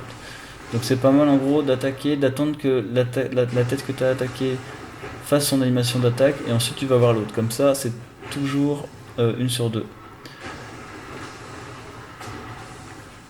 Donc là j'aurais pu forcer la troisième attaque. J'ai pas osé rester dans l'axe. Je pense pas que je serais mort mais j'ai pas voulu tenter le coup. Parce que c'est pas un boss qui me donne beaucoup de mal donc j'avais pas spécialement envie de prendre le risque. Donc là je consomme un peu toutes mes âmes parce que c'est le dernier prime feu, donc entre guillemets c'est le dernier retour à Manjula avant, avant un petit moment. Parce qu'après c'est une ligne droite quasiment jusqu'à la fin. Donc si tu veux augmenter ton expérience, c'est toi qui décides de faire un détour dans ta route. Parce que plus rien ne te ramène à Manjula. Majula, pas Manjula. Je confonds avec les Simpsons, c'est la femme de Apu qui s'appelle comme ça. Donc là, alors je ne sais plus comment ça s'appelle, mais c'est une espèce de créature du chaos en fait. Qui, si tu termines le jeu en tuant tous les boss des DLC, etc., et que tu vas lui parler à chaque fois que tu en as l'occasion, c'est-à-dire à certains feux, à certains moments, il devient le vrai boss de fin. Alors pas forcément le boss par lequel tu termines le jeu, mais le boss de fin de la zone de fin. En plus des autres, attention, c'est pas à la place, hein, faut pas déconner. Donc là, je rallume le feu, j'y vais. Mais voilà, le vrai boss de fin de jeu, c'est le roi d'ivoire. Bref, le truc du TLC où le mec il est super rapide, il a des attaques qui sont au millimètre. Enfin bref, le truc un peu. Moi j'avoue que j'ai pas les DLC donc du coup je connais pas, j'ai jamais affronté. Donc là j'augmente ma force pour faire un peu plus de dégâts, mais au fond de moi j'ai pas l'impression que ça change grand chose, sachant que j'ai la moitié des dégâts qui sont des dégâts de ténèbres qui ne sont pas améliorables. Donc voilà, donc là avec ce qui me reste, j'achète 32 gemmes de vie, donc je sais qu'avec 54, je sais pas que je suis sûr de terminer le jeu avec, mais quand même je pense que j'en suis pas très loin. Mais c'est vrai que je trouve quand même que les gemmes de vie sont plus viables pendant les boss que les fioles, ce qui dans les autres jeux est le contraire normalement. Pour le coup dans le troisième Dark Souls, tu ne peux te soigner que par les fioles, tu n'as pas d'autres moyens. Alors que dans le premier t'as les humanités et les fioles, dans celui-là t'as les gemmes de vie et les fioles. Donc voilà, après t'as des... tu peux remettre ta braise, pour le coup tu perds un peu de vie. Ils ont gardé ce système de un peu de malédiction dans le 3.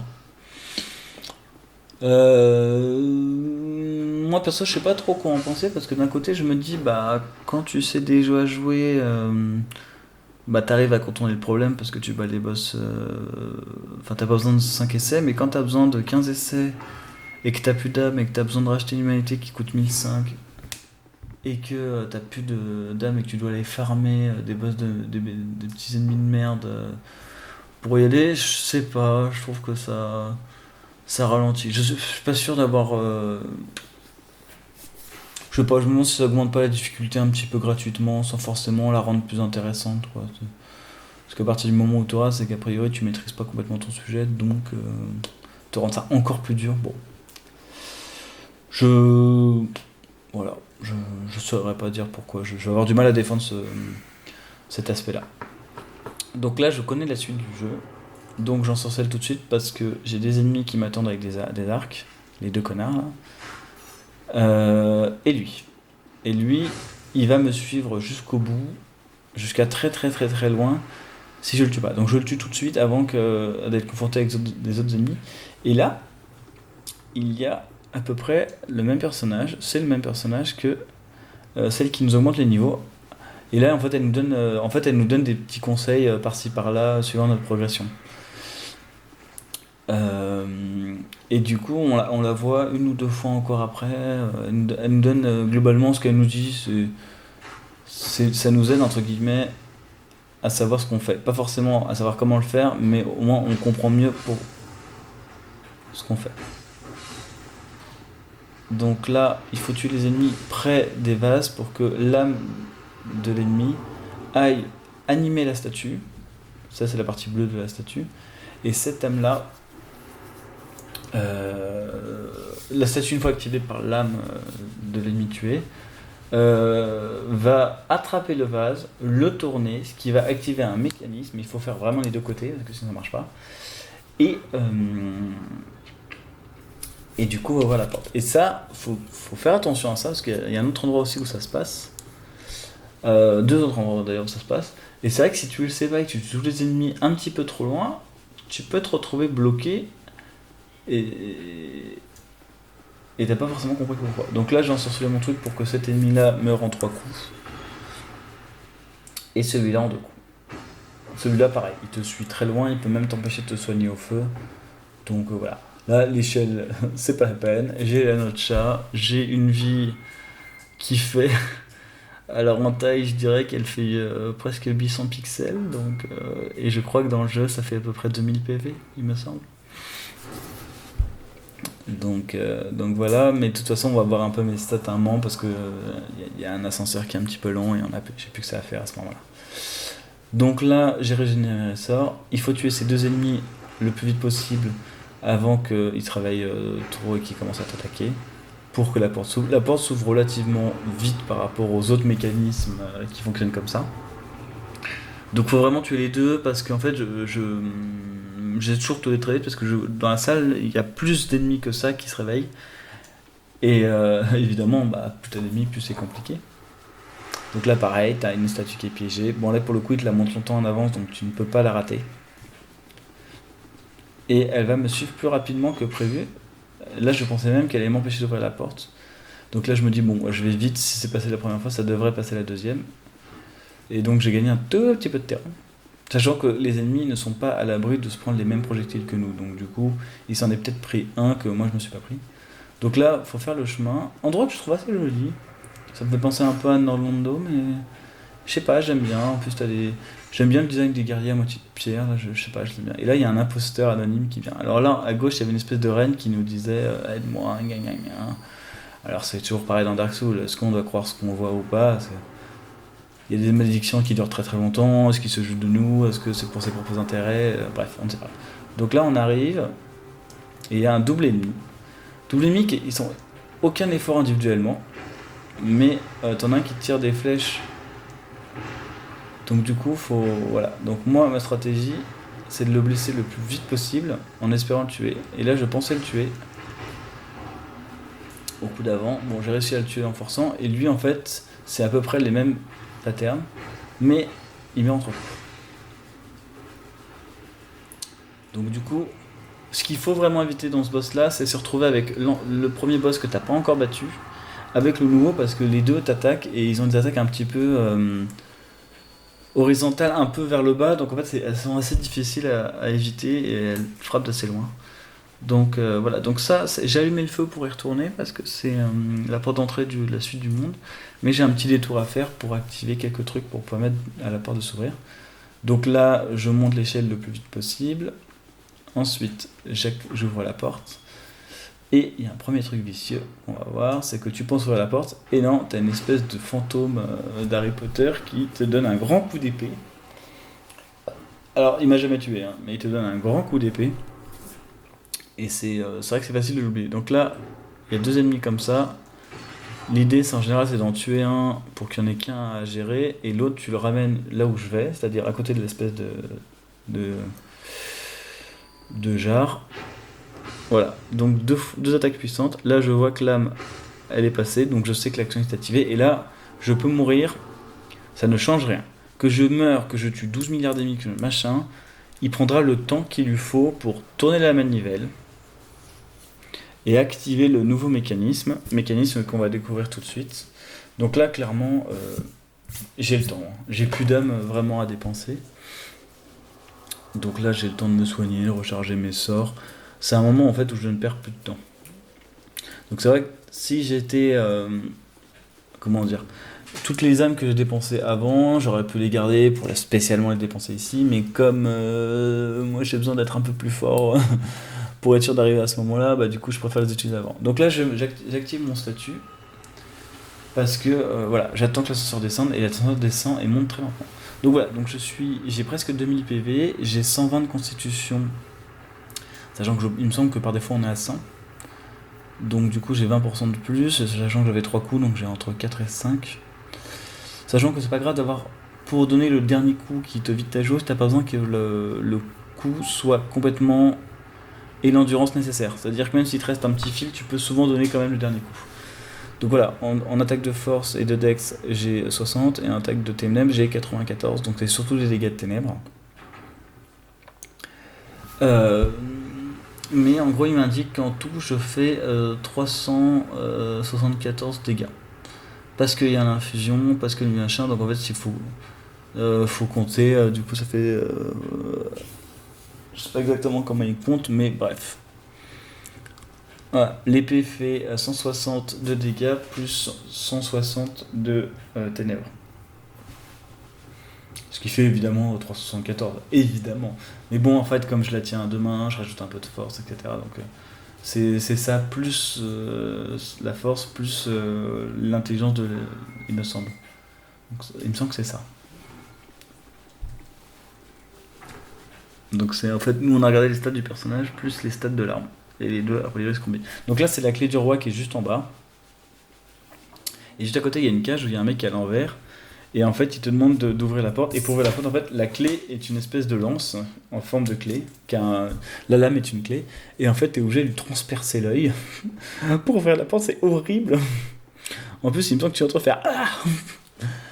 Donc, du coup, alors à l'intérieur, il y a un autre personnage, il me semble. Ah, mais si, je sais où est le magicien, c'est bon, je me souviens. C'était là où il y avait là où je verrais la grille, il me semble qu'à l'étage au-dessus, il y a un magicien pétrifié. Parce que souvent, les personnages sont gênés par des statues. Alors comment ils se sont retrouvés là, je ne sais pas. Donc là, en fait, il faut sprinter, mais pas uniquement sprinter, parce qu'il ne faut pas se retrouver sans énergie. Donc il faut vite ouvrir la porte. Et là, le boss va te foncer dessus dès le départ, donc du coup, tu te mets en dessous, et ça te permet d'ensorceler ton arme. Donc là, lui, il n'est pas très dur, il n'est pas très résistant, mais il faut le frapper le plus possible, parce qu'en fait, plus le temps passe, plus il peut faire d'attaques chiantes, voire même invoquer un autre personnage. Donc là, ça m'étonne de me faire toucher. Pourtant, c'est le cas. Et donc là, je me dis quand même, il faut que je fasse attention. Parce que il a des attaques à 3 coups. Là, il y en a même un quatrième qui sort. Donc, c'est un petit peu tendu. Donc là, je joue la sécurité, je me soigne. Je lui donne 2 coups. Et là, je prends les opportunités que j'ai pour le frapper. C'est pas grave s'il me frappe. Moi, je sais que je l'ai frappé.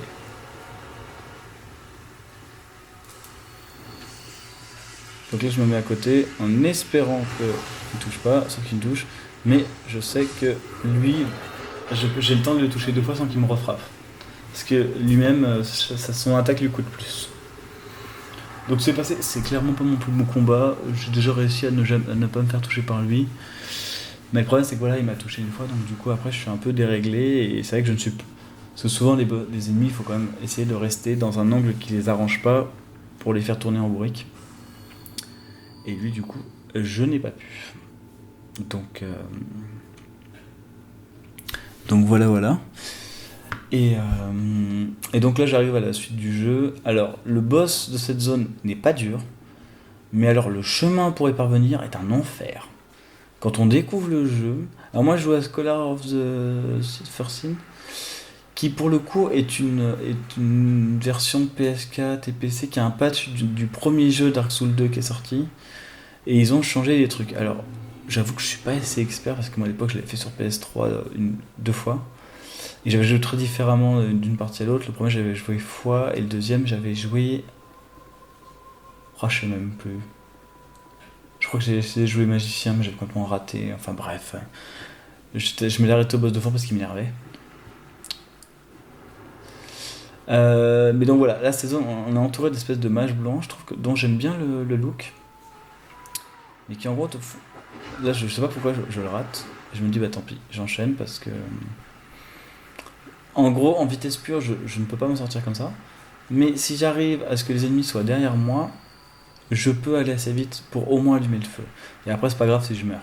Je préfère éviter, mais si ça arrive, c'est pas grave du moment que j'ai allumé le feu. Donc là, il y a 3 ennemis, il faut vraiment pas se retrouver avec les 3 en face parce que sinon, c'est la merde. Ce qui arrive à peu près ici. Voilà, ça c'est pas bon scénario, mais comme j'ai esquivé sans me faire mal, je me sens pas en danger de mort. Et donc là, je gère juste mon endurance de façon à pas me retrouver à plat avant la porte que je traversais. Je sais que j'ai assez d'avance, donc j'ai pas besoin de me retourner, je tente la porte. Et là, voilà, zone suivante. Donc c'est la deuxième zone. Il y a un feu sur la droite. Et là, je suis en position où je suis obligé de le prendre. Si j'avais tué les 3 avant, j'aurais pas été obligé, mais là, je suis obligé. Voilà. Là, en 2 coups, je le tue. Là, je réactive le feu pour que l'autre il vienne pas m'ennuyer parce que clairement, il m'attend. Et donc là, je commence la zone 2. Zone 2 qui est particulièrement dure parce qu'en fait, les ennemis à la fois te frappent et te jettent des sorts, eux notamment, qui partent de très loin, qui te suivent et vraiment, ils te suivent longtemps. C'est-à-dire que. Voilà, là, je pensais que le deuxième le tuait. Bon, il faut en troisième, tant pis, c'est pas grave. En gros, en plus, il y a des zones de vide dans cette eau que tu peux voir, mais bon, dans le feu de l'action, tu ne les vois pas. Là, on peut pas aller beaucoup plus à gauche. Là, j'ai vu l'ennemi lancer son sort, mais je pensais pas qu'il me suivrait avec toute la manœuvre que j'ai fait. Et là, je suis pas hyper bien parce que. euh, Voilà. Donc là, je le tue et je vais aller me soigner juste après. Je fais le ménage parce que sinon, c'est trop risqué. Donc là, je me prends le sort, je me dis, bon, c'est relou. Allez, je prends une gemme de vie et je vais tuer du coup l'autre. Et vraiment, je sais pas si c'est possible de faire cette zone sans tuer tout le monde. Ou alors c'est un glitch quoi. Mais genre, je sais qu'il y en avait un qui était avec des lunettes qui te permettait de courir à la place de marcher sans consommer la barre d'endurance. Donc du coup tu cours tout le temps, donc effectivement ça rend le truc plus facile. Mais sans tricher, là comme ça je vois pas. Alors lui il est un peu chiant parce qu'il y a d'autres ennemis qui viennent se mêler au truc. Donc là je lui fonce dessus, je lui donne 2 coups pour le tuer. Et du coup j'ai un peu plus de marge. Eux ils me suivent et ils me suivront longtemps. Donc là j'arrive à la deuxième zone de la zone 2. Et là pareil, je me souviens mais le traumatisme c'était horrible, c'est vraiment... T'as des mecs qui te jettent des sorts mais de super loin quoi. Alors là il me semble que ça a été rectifié parce que il n'y en a plus qu'un et il me semble qu'avant il y en avait 2 qui t'attendaient aux portes. Mais là on se base avec mes souvenirs donc vu que j'avais pas fini ma run à l'époque, difficile d'être sûr, mais dans mes souvenirs vraiment c'était une zone horrible. C'est horrible et puis surtout les sorts ils te suivent, ils te font mal. Il te stoppe, enfin bref, ça plus le corps à corps, c'est injouable. Et vraiment, c'est, je crois, une des zones qui m'a le plus traumatisé tellement je trouvais ça horrible. Sachant que tu utilises toutes tes vies, donc tu deviens maudit, enfin tu deviens... Donc là je fonce, c'est des champignons qui créent une espèce d'air oxydant qui abîme ton équipement. Le pire truc qui puisse m'arriver, là a priori c'est mon costume, parfois c'est même les anneaux qui sont abîmés, je m'en fous. Ce qu'il ne faut pas qu'il arrive, c'est que mon épée se brise. Donc là, j'ai pas vérifié, mais a priori elle a rien. Donc là il y a un esprit, mais il est classique. Là il y a une flèche d'âme qui est arrivée, mais d'habitude elle me touche, là elle me touche pas. Et je sais pas comment il fait pour viser à travers la porte, mais bon bref. Donc là en gros je cours jusqu'au boss. Alors là, pour le coup le boss, c'est vraiment en termes de cohérence d'univers, celui qui détonne je trouve le plus. C'est une espèce de grenouille qui a une écorce en métal mais gluante. Enfin, je trouve que. Je sais pas. Je trouve que c'est un boss. Pour moi, il aurait peut-être pas fallu le mettre parce que je trouve nul quoi. On est sur une Aldo, est-ce que ça valait pas le coup de mettre un boss magicien justement qui joue avec l'eau? Peut-être, je sais pas. Là, cette espèce de grenouille qui en plus est vraiment pas intéressante à affronter, c'est-à-dire que tu la laisses frapper, tu la tapes 3 fois et c'est tout en fait. Et là, tu peux rien faire maintenant. En fait, il faut qu'il sorte. Vas-y, tu fais ton truc. Voilà, allez, 1, 2, 3, 4. Donc voilà, l'endurance m'a permis de faire un coup de plus. Voilà, donc ce boss c'est un peu comme Jabba, quoi. C'est en mode. C'est pour mettre des boss comme ça, pourquoi les mettre, quoi. Euh, je sais pas, moi par exemple, dans le truc où il y a des milliards de squelettes, pourquoi t'as pas mis un grand squelette qui est un peu plus intéressant à affronter, quoi. Je pense que pour le coup, vu qu'il développe toujours deux jeux en même temps, je crois que le patron il bossait sur Dark Souls 3 et sur Bloodborne en même temps. Et donc il avait confié. En fait, il avait, il me semble, laissé Dark Souls 2 de côté. En disant, bah, gardez l'esprit, faites un peu ce que vous voulez. Et lui, bossait sur Bloodborne, et ensuite il a pris la suite sur Dark Souls 3. Mais du coup, c'est un Dark Souls qui est un peu spécial, qui est un peu différent. En vrai, je l'aime beaucoup. Mais c'est vrai que. Il y a des différences que tu peux pas nier avec les autres épisodes.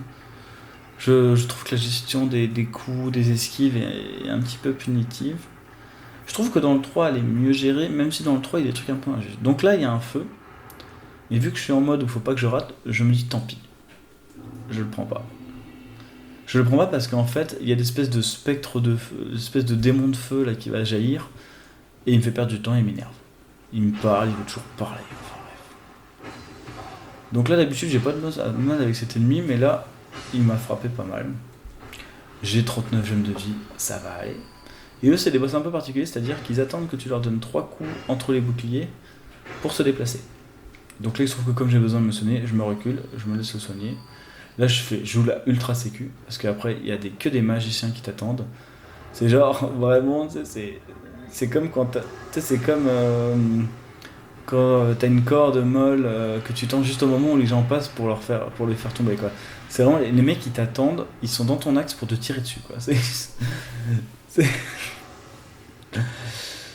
Donc voilà, alors c'est pas très dur à esquiver, en vrai tu suis juste le chemin en courant et tu le fais. Mais si tu commences à essayer de les affronter, ce qui est un peu l'erreur quand tu découvres le jeu, parce que tu as envie de faire le ménage pour tout découvrir, et il y a beaucoup de secrets dans le jeu, bah c'est vrai que si tu fais ça après, il vaut mieux quelque part passer la zone et, euh, et en fait y aller un petit peu, une fois que tu as passé la zone, genre attaquer par derrière les ennemis qui te.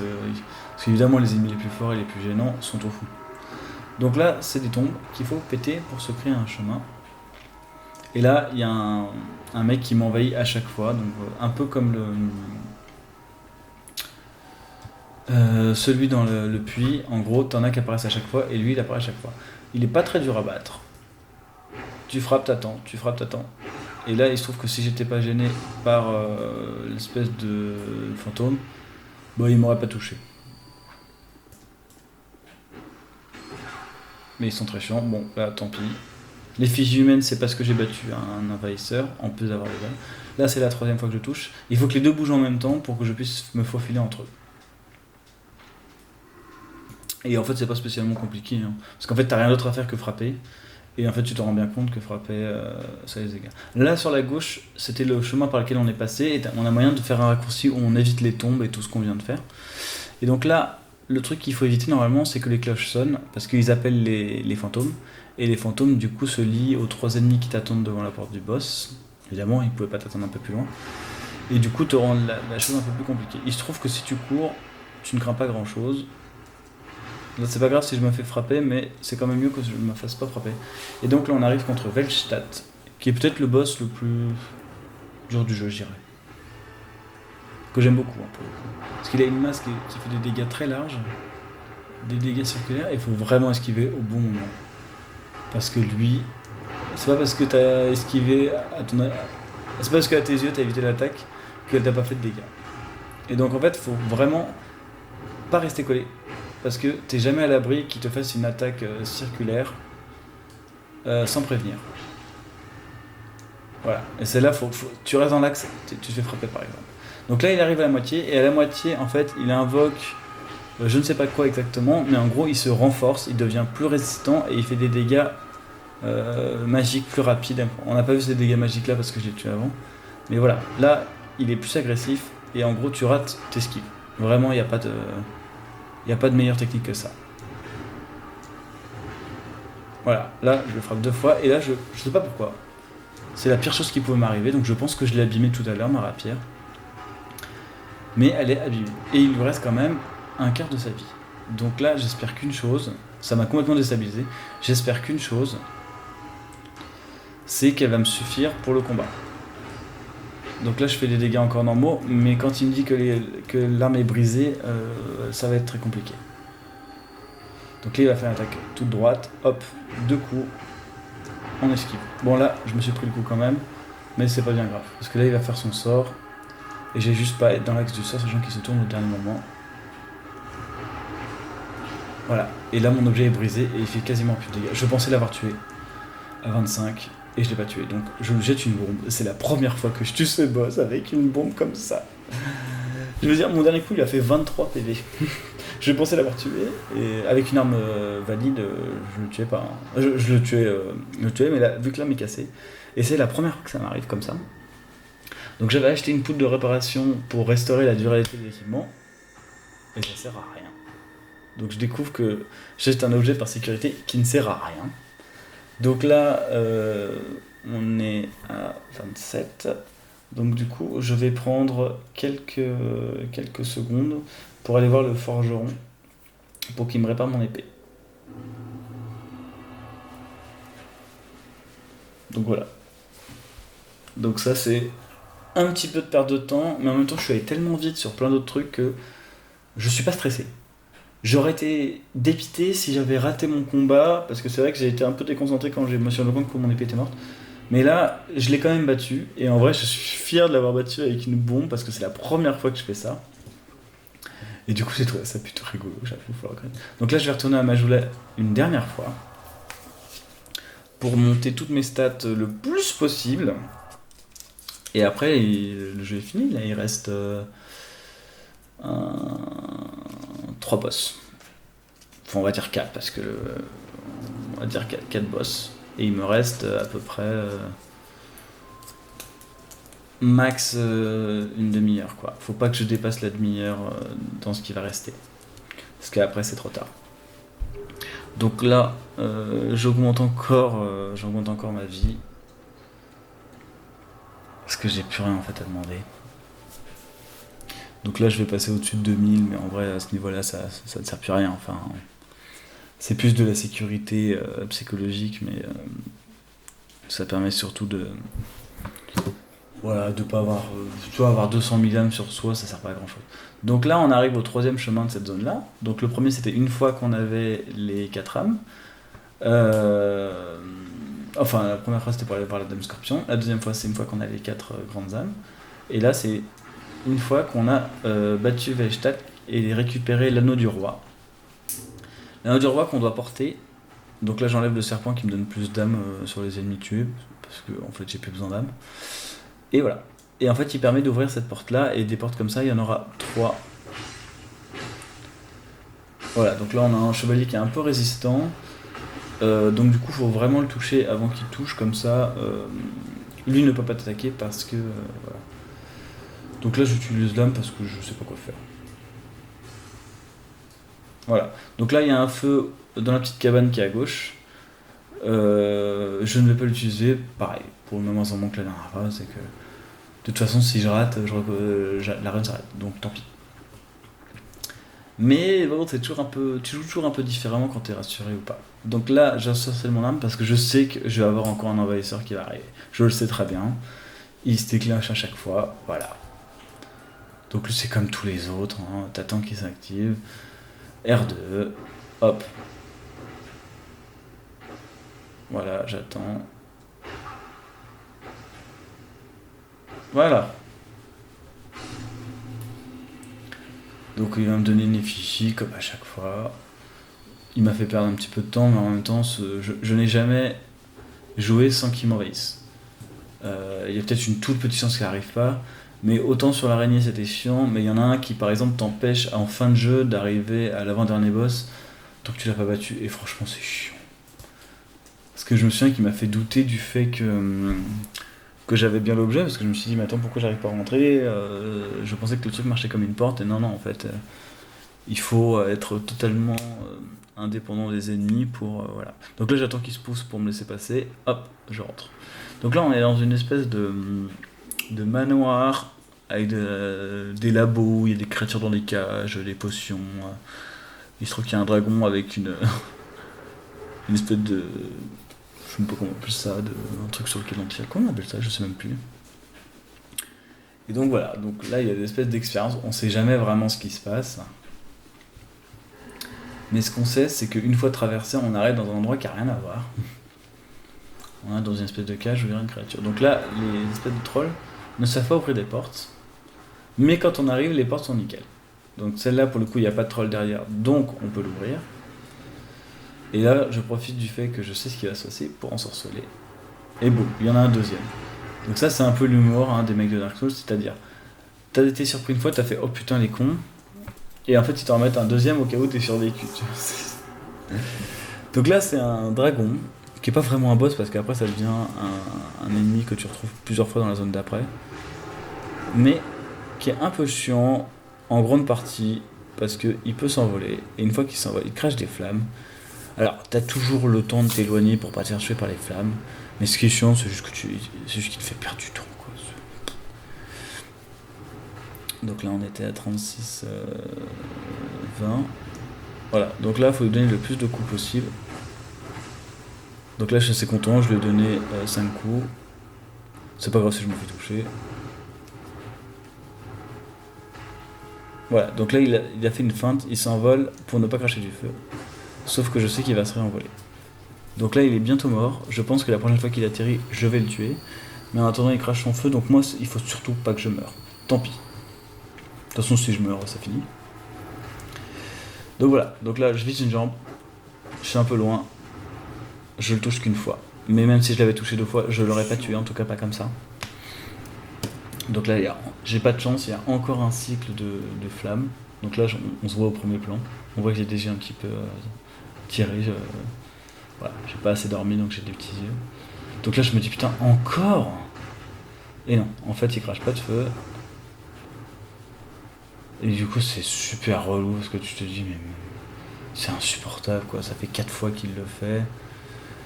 Donc là, pour du Dark Souls, un boss comme ça, là, ça va faire... Voilà, là, heureusement que j'avais assez d'endurance, parce que j'ai frappé 3 fois en longueur. Et c'est le troisième qui touche, et heureusement que j'avais assez d'endurance, parce que sinon, ça passait pas. Donc là, j'ai mis 1 minute 30 à tuer ce boss, ce qui est en vrai beaucoup. Beaucoup par rapport à l'intérêt qu'il a, en fait. Vegtat, pour le coup, c'est parce qu'il faut faire attention à lui, il faut frapper au bon moment, il faut esquiver au bon moment. C'est un boss intéressant, Vegtat. Moi, je l'aime beaucoup. J'aime beaucoup, d'ailleurs, aussi le... J'aime bien le guerrier miroir, le chevalier miroir. Bon, il est assez lent et tu peux le tuer très facilement, mais je l'aime bien. J'aime pas les boss le boss de feu là, pas le vieux roi mais l'autre avec son épée en feu, je l'aime bien. Qui est l'autre que j'aime bien? Le mec du puits, je l'aime bien. Enfin, j'aime pas l'affronter, mais je sais pas, je trouve que c'est un ennemi sympa. Bon, la méduse, je la déteste, mais j'aime la détester.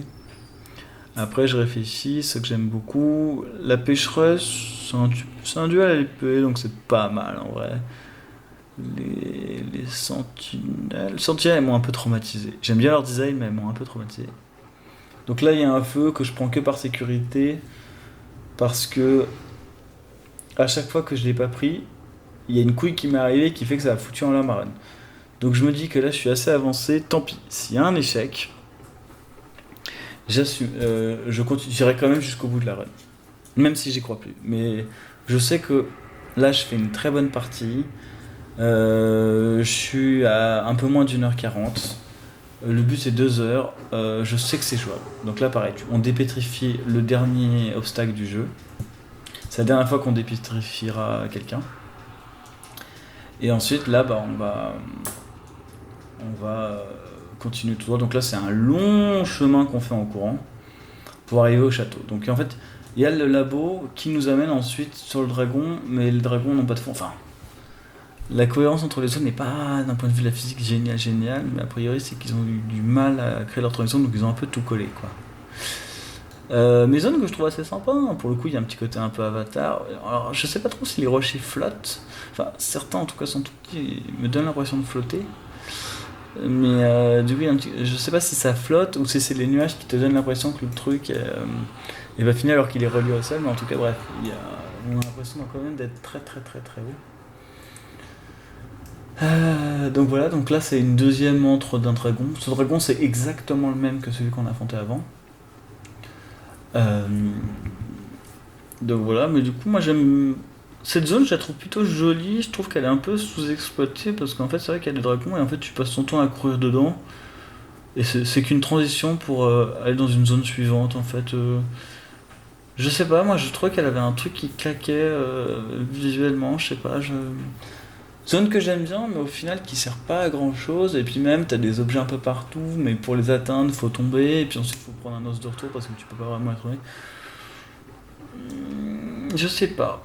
Je sais pas ce qu'il aurait fallu faire, mais plutôt que d'affronter le dragon à la suite du laboratoire, peut-être l'affronter ici. Sachant qu'il y a un autre dragon qui apparaît, qui est même pas un boss dans la zone du tout départ du jeu. Si on va affronter Orstein. Donc du coup, je sais pas si le dragon est très pertinent. Mais d'ailleurs, c'est lors de ma première partie, c'est le seul boss que j'ai battu du premier coup. Parce que je me souviens que j'avais une grosse épée avec le sort de foi qui augmente beaucoup les dégâts. Et ma grosse épée, c'est à peu près la même épée qu'on les garde là, genre le truc, faut voir, je sais plus, 25 en force, un truc comme ça. Plus en plus tu la prends en deux mains, donc t'augmentes tes dégâts de force. Donc je crois que je faisais un truc genre 600 de dégâts, un truc comme ça. Enfin, beaucoup, beaucoup, beaucoup. Bon après c'est très lent, hein, donc du coup un coup c'est deux coups de cette épée, donc cette épée en deux coups fait autant qu'une grosse épée que t'as améliorée au maximum, etc. Donc bon, cette épée de toute façon est l'arme la plus rentable du jeu. Et la plus pratique. Donc là faut faire super attention, en fait faut à la fois courir pour pas se faire attraper par derrière, mais pas trop parce qu'il faut jamais se retrouver à sec. Donc là faut pas se retrouver enfermé dans un côté parce que comme on peut voir, ils m'ont enlevé la moitié de ma vie. Sauf que là il y en a qu'un qui a frappé et si c'était deux à frapper, ils auraient pu me tuer. Donc là je parle au boss et je regarde parce que je sais très bien que eux ils ont peur du dragon, donc ils osent pas s'approcher. Donc là il m'a donné en fait un objet qui permet de rentrer dans les souvenirs de statues. Et c'est là qu'on va apprendre, après avoir battu Belchat, on tombe sur le vieux roi, qui est une espèce d'âme errante. Et en fait cette âme errante, on va rentrer dans ses souvenirs, dans la statue, dans sa statue, et on va dans une statue qui est morte, et on va voir en fait cette statue qui va nous projeter des souvenirs. Et on y va tout de suite. Donc là on retourne dans une zone du jeu, une zone qui est... En vrai j'aime bien cette zone. C'est vraiment une zone de début du jeu, mais en fait il y a pas mal de trucs à trouver dedans. Je me souviens que c'est là que j'avais acheté mes éclairs quand je jouais foi. Je sais pas, c'est plutôt des bons souvenirs. Je sais pas, globalement, de toute façon, dans les Dark Souls, j'aime bien les zones de départ. Je sais pas dire pourquoi, peut-être parce que c'est l'endroit où on apprend le jeu, donc il y a peut-être un peu l'émerveillement. Voilà, donc lui, on l'affronte, mais en fait, on perd pas de temps parce que comme la porte s'active en même temps, on a même un peu d'avance. Bah, du coup, on perd pas de temps à affronter le truc. Et une fois, j'ai eu un envahisseur qui est arrivé pile poil dans cette zone-là, donc qui m'a empêché d'allumer le feu et empêché de rentrer dans les souvenirs de ce géant. Donc on a affronté le dernier géant vivant, et là on rentre dans les souvenirs d'un géant qui est mort depuis longtemps. Et donc a priori on va arriver dans une scène de siège, et je pense que c'est comme ça que le gars est mort, et si les petits ennemis frappent les géants, c'est peut-être parce qu'ils ont récupéré la forteresse contre eux. Donc là faut faire gaffe parce qu'en fait t'as des projectiles qui te tombent dessus, tu ne sais pas d'où ça vient. Et là t'as même une tête de statue gigantesque qui t'arrive. tu ne comprends pas ce qui se passe. Et donc on va affronter le roi avant qu'il soit déchu. Donc il se bat à peu près comme le premier, sauf qu'il est beaucoup plus résistant et beaucoup plus fort. Et son épée, j'ai un peu de mal à la gérer là dans ce combat-là. Parce que je comprends pas. Et là j'essaie de me soigner et en fait je me fais refrapper.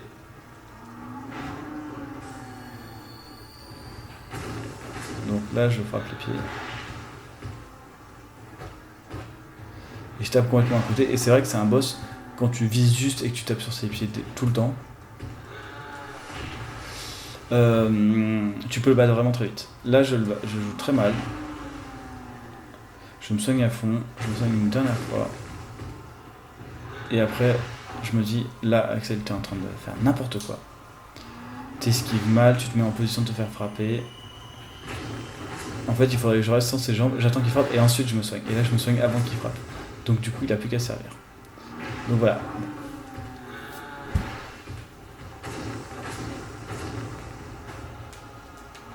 Donc là j'ai peur, sauf qu'il se trouve qu'il fait un gros dégât, j'ai pas très compris ce qui s'est passé. Donc là je pensais le tuer, et en fait il manquait un petit cheveu, il manquait 21 dégâts. Donc c'est-à-dire une pissenette. Bah il me manquait 23 dégâts avec ça quand j'ai tiré avec une bombe, donc voilà. C'est vraiment un cheveu, sachant que chaque attaque fait 300, moins la défense, donc du coup fait 200, un truc comme ça. Donc là c'est pas du tout un beau combat. Genre c'est un combat, quand t'évites les 2 premières attaques, tu peux lui faire très très très très mal. Et globalement, si t'arrives à pas te faire... Enfin, c'est pas un combat très compliqué, mais là c'est un combat qui est vraiment mauvais. Et heureusement que j'ai beaucoup de vie. Et que je lui fais beaucoup de dégâts parce qu'il est pas très résistant. Mais là vraiment je joue n'importe comment. Enfin, je suis pas spécialement content de mon combat. Mais le fait est que c'était le dernier combat avant le combat final. Donc là je vais une dernière fois à Majula. Il est 45. Il est 1h45. J'ai un quart d'heure pour battre le boss. Sachant qu'un quart d'heure c'est beaucoup si tu le bats du premier coup, mais ça peut être peu si tu rates. Surtout qu'il est en 2 phases, donc voilà. Donc là j'utilise mes 2 âmes et je vais monter au maximum ce qui me reste à monter, au point que ça n'a plus aucun sens en vrai de monter maintenant. Mais je monte ma vie, elle augmente de 10 pour gagner 50 PV. Franchement, c'est pas grand chose. Moi, le perso, je ne vois pas la différence. Donc je me dis, j'ai perdu du temps, mais je vais acheter des grandes gemmes et des gemmes de soins. Parce que je sais que le premier combat est pas très intéressant. Et surtout, il faut réussir à survivre très longtemps. Parce que c'est un peu un combat d'endurance sur lequel je te frappe, tu me frappes, je te frappe, tu me frappes. Puis à la fin, on voit qu'il meurt. Donc il vaut mieux avoir de quoi se soigner, parce que si t'es à court de soins contre eux, tu n'as aucune chance. Après, il y a peut-être une technique pour les tuer sans aucune pitié. Je ne sais pas le faire. Donc là, je vais quitter la partie parce que j'ai une énorme envie de pisser. Et oui, c'est stressant, hein, Dark Souls. Et c'est reparti, donc du coup, là, j'ai fait une petite coupure pour nous épargner les 30 secondes de machin. Là, je vois qu'il est 1h45. Je me dis... Quand je suis allé pisser, je me suis dit, ne te crois pas arriver. Ne te crois pas arriver parce que c'est déjà arrivé de se planter. Surtout contre ce boss final que je trouve peut-être le boss le plus dur des boss finales de Dark Souls. Franchement, les autres, l'autre c'est facile, c'est Gwyn. Gwyn il est assez facile, entre guillemets, quand tu le gères. Et comment s'appelle le dernier? Cendre. Ah, je sais plus comment il s'appelle, c'est Dark Souls 3. Mais bref, il ressemble beaucoup à Gwyn. Et, il est assez résistant, mais pareil, tu peux l'enchaîner quand tu te souviens bien du jeu. Donc là, en fait, on perd quand même un petit temps. Il me semble qu'il y a 3 minutes entre le moment où la porte s'ouvre et le moment où tu cours. Et du coup, ouais, là, il y a déjà 1 minute, 2 minutes qui sont passées. Et je suis toujours pas arrivé. Oh là là. Donc là, comme d'habitude, j'ensorcelle mon arme. Et là, c'est un double boss. Les double boss, je pense que c'est ce qu'il y a plus dans Dark Souls. Et là, faut faire très attention parce qu'il t'attaque pas synchro. Il se trouve que le gros a un angle mort. Donc en gros, il faut que j'abîme les deux pour qu'en fait, quand j'en tue un, l'autre soit pas très loin de mourir parce que sinon sinon je ne bâchir de ma peau en fait. Ça sert à rien d'en tuer un parce que si t'en tues un avant et que l'autre tu l'as pas tué, au bout d'un moment il va soigner le suivant et tu te retrouves un peu dans un combat sans fin. Donc là, j'essaie de survivre parce que je fais n'importe quoi.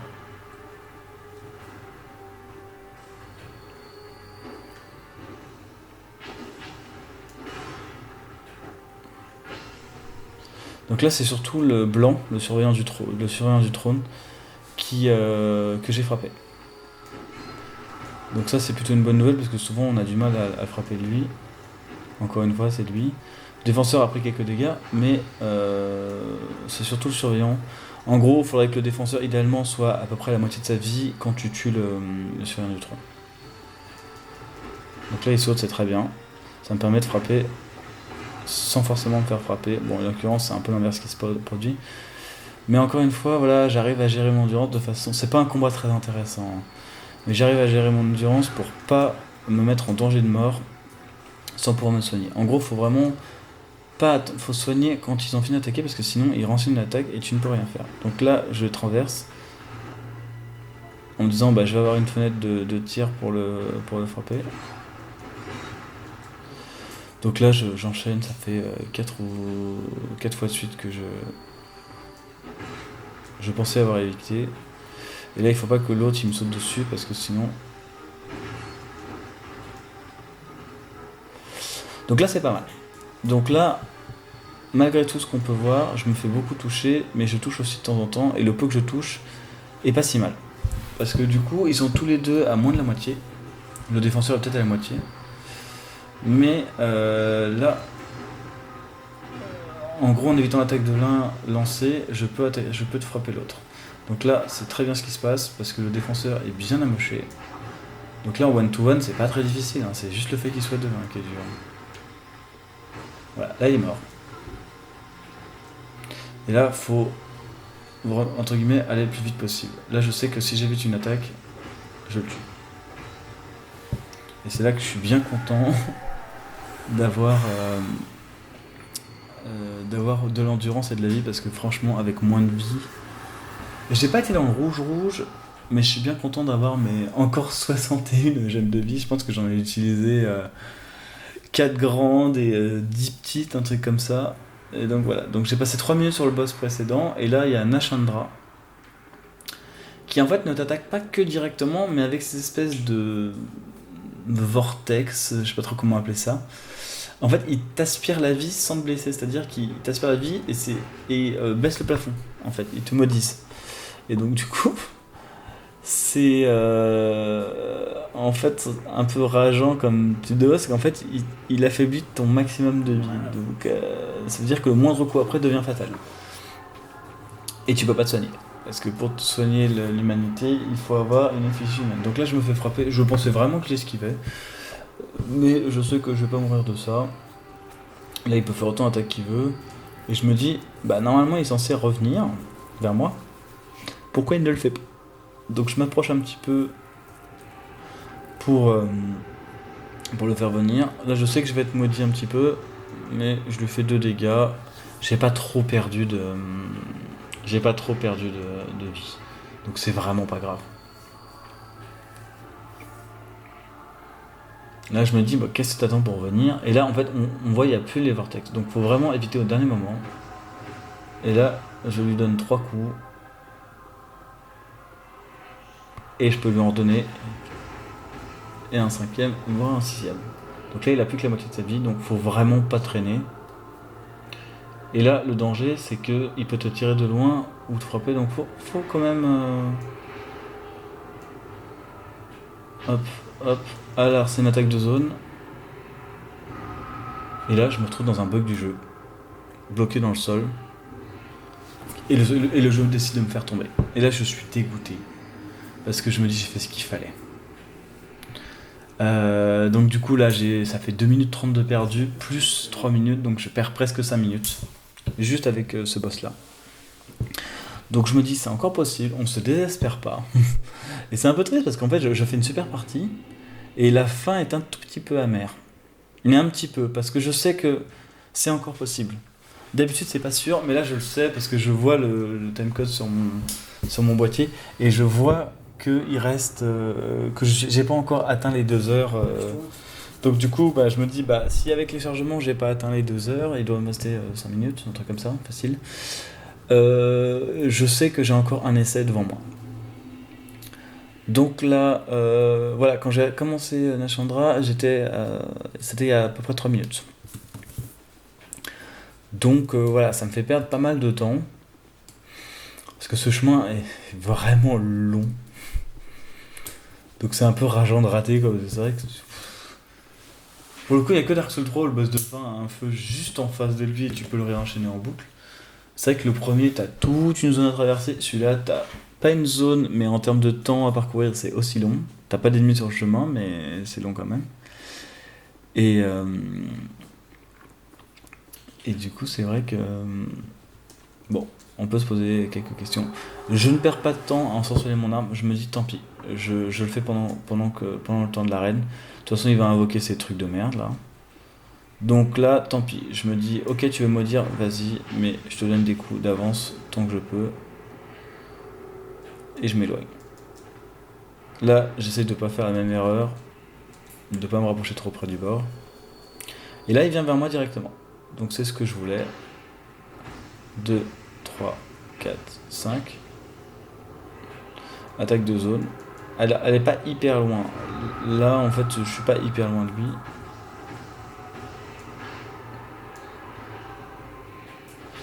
Tac, tac. Voilà. À chaque coup, je lui fais 200 et il me semble qu'il a genre 2000, entre 3000, je crois, en tout. Donc là, il me reste plus beaucoup pour le frapper parce qu'il m'a demandé beaucoup d'énergie.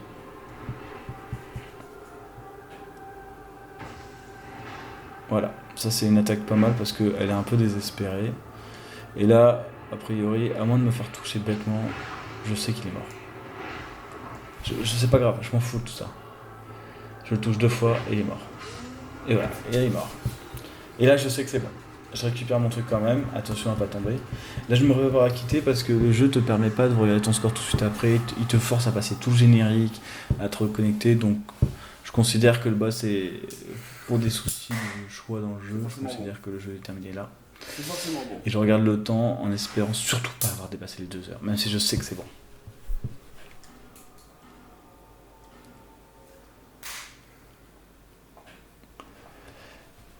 Et là, je me dis putain, j'ai amélioré mon score le plus bas qui était de 4053 de presque 10 minutes. 9 minutes 50, tout pile. Je me dis putain, quand même quoi. Alors c'est vrai que j'ai fait une erreur dans le monde de la lave où je tombe et une erreur contre Nashandra. Et c'est tout. C'est tout ce que j'ai fait comme erreur. J'ai perdu un tout petit peu de temps pour aller chauffer mon arme, mais quelque part ça me donne un peu le combat mythique où mon épée est brisée et je le bats avec une petite bombe. Donc en vrai, quelque part je trouve que ça donne presque un peu plus de piment, mais en gros voilà, on voit tout en haut Axis, c'est le premier fichier 35 heures pour redécouvrir le jeu. Et ensuite je plafonnais à peu près à 2h07, 2h, entre 2h07 et 2h, entre 2h05 et 2h7, 8, 9 quoi. Et donc on voit un petit peu tous les essais. À 2h40, il y a eu pas mal d'échecs, mais c'était déjà encourageant.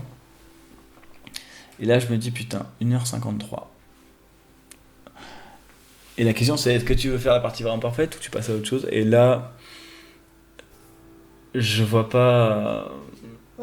À part souffrir, je vois pas l'intérêt d'aller encore plus loin en fait. Je sais que c'est une partie excellente. J'ai pas de frustration et là je me dis je pense que maintenant même si je l'aime beaucoup Dark Souls 2 c'est derrière moi. Le 1 aussi, je les ai adorés, le 3 aussi hein, mais voilà, sur les 3 runs, j'ai fait une partie et je rate à chaque fois contre un boss. Chaque run a un échec. Dans Dark Souls 3, c'est l'espèce de gladiateur là avec les dragons, que lui il fait très très mal et c'est vrai que souvent voilà. Donc là je récupère le CD. que je remets dans sa boîte en espérant qu'on voit quelque chose. Et là, on voit vite fait, mais on voit quand même. Mais comme la boîte est sombre et qu'il n'y a pas de lumière, on voit rien. Donc on devine qu'il a écrit Dark Souls 2. Et voilà. Et là, c'est un peu la dernière fois que je joue à Dark Souls 2, en tout cas comme ça. Finito.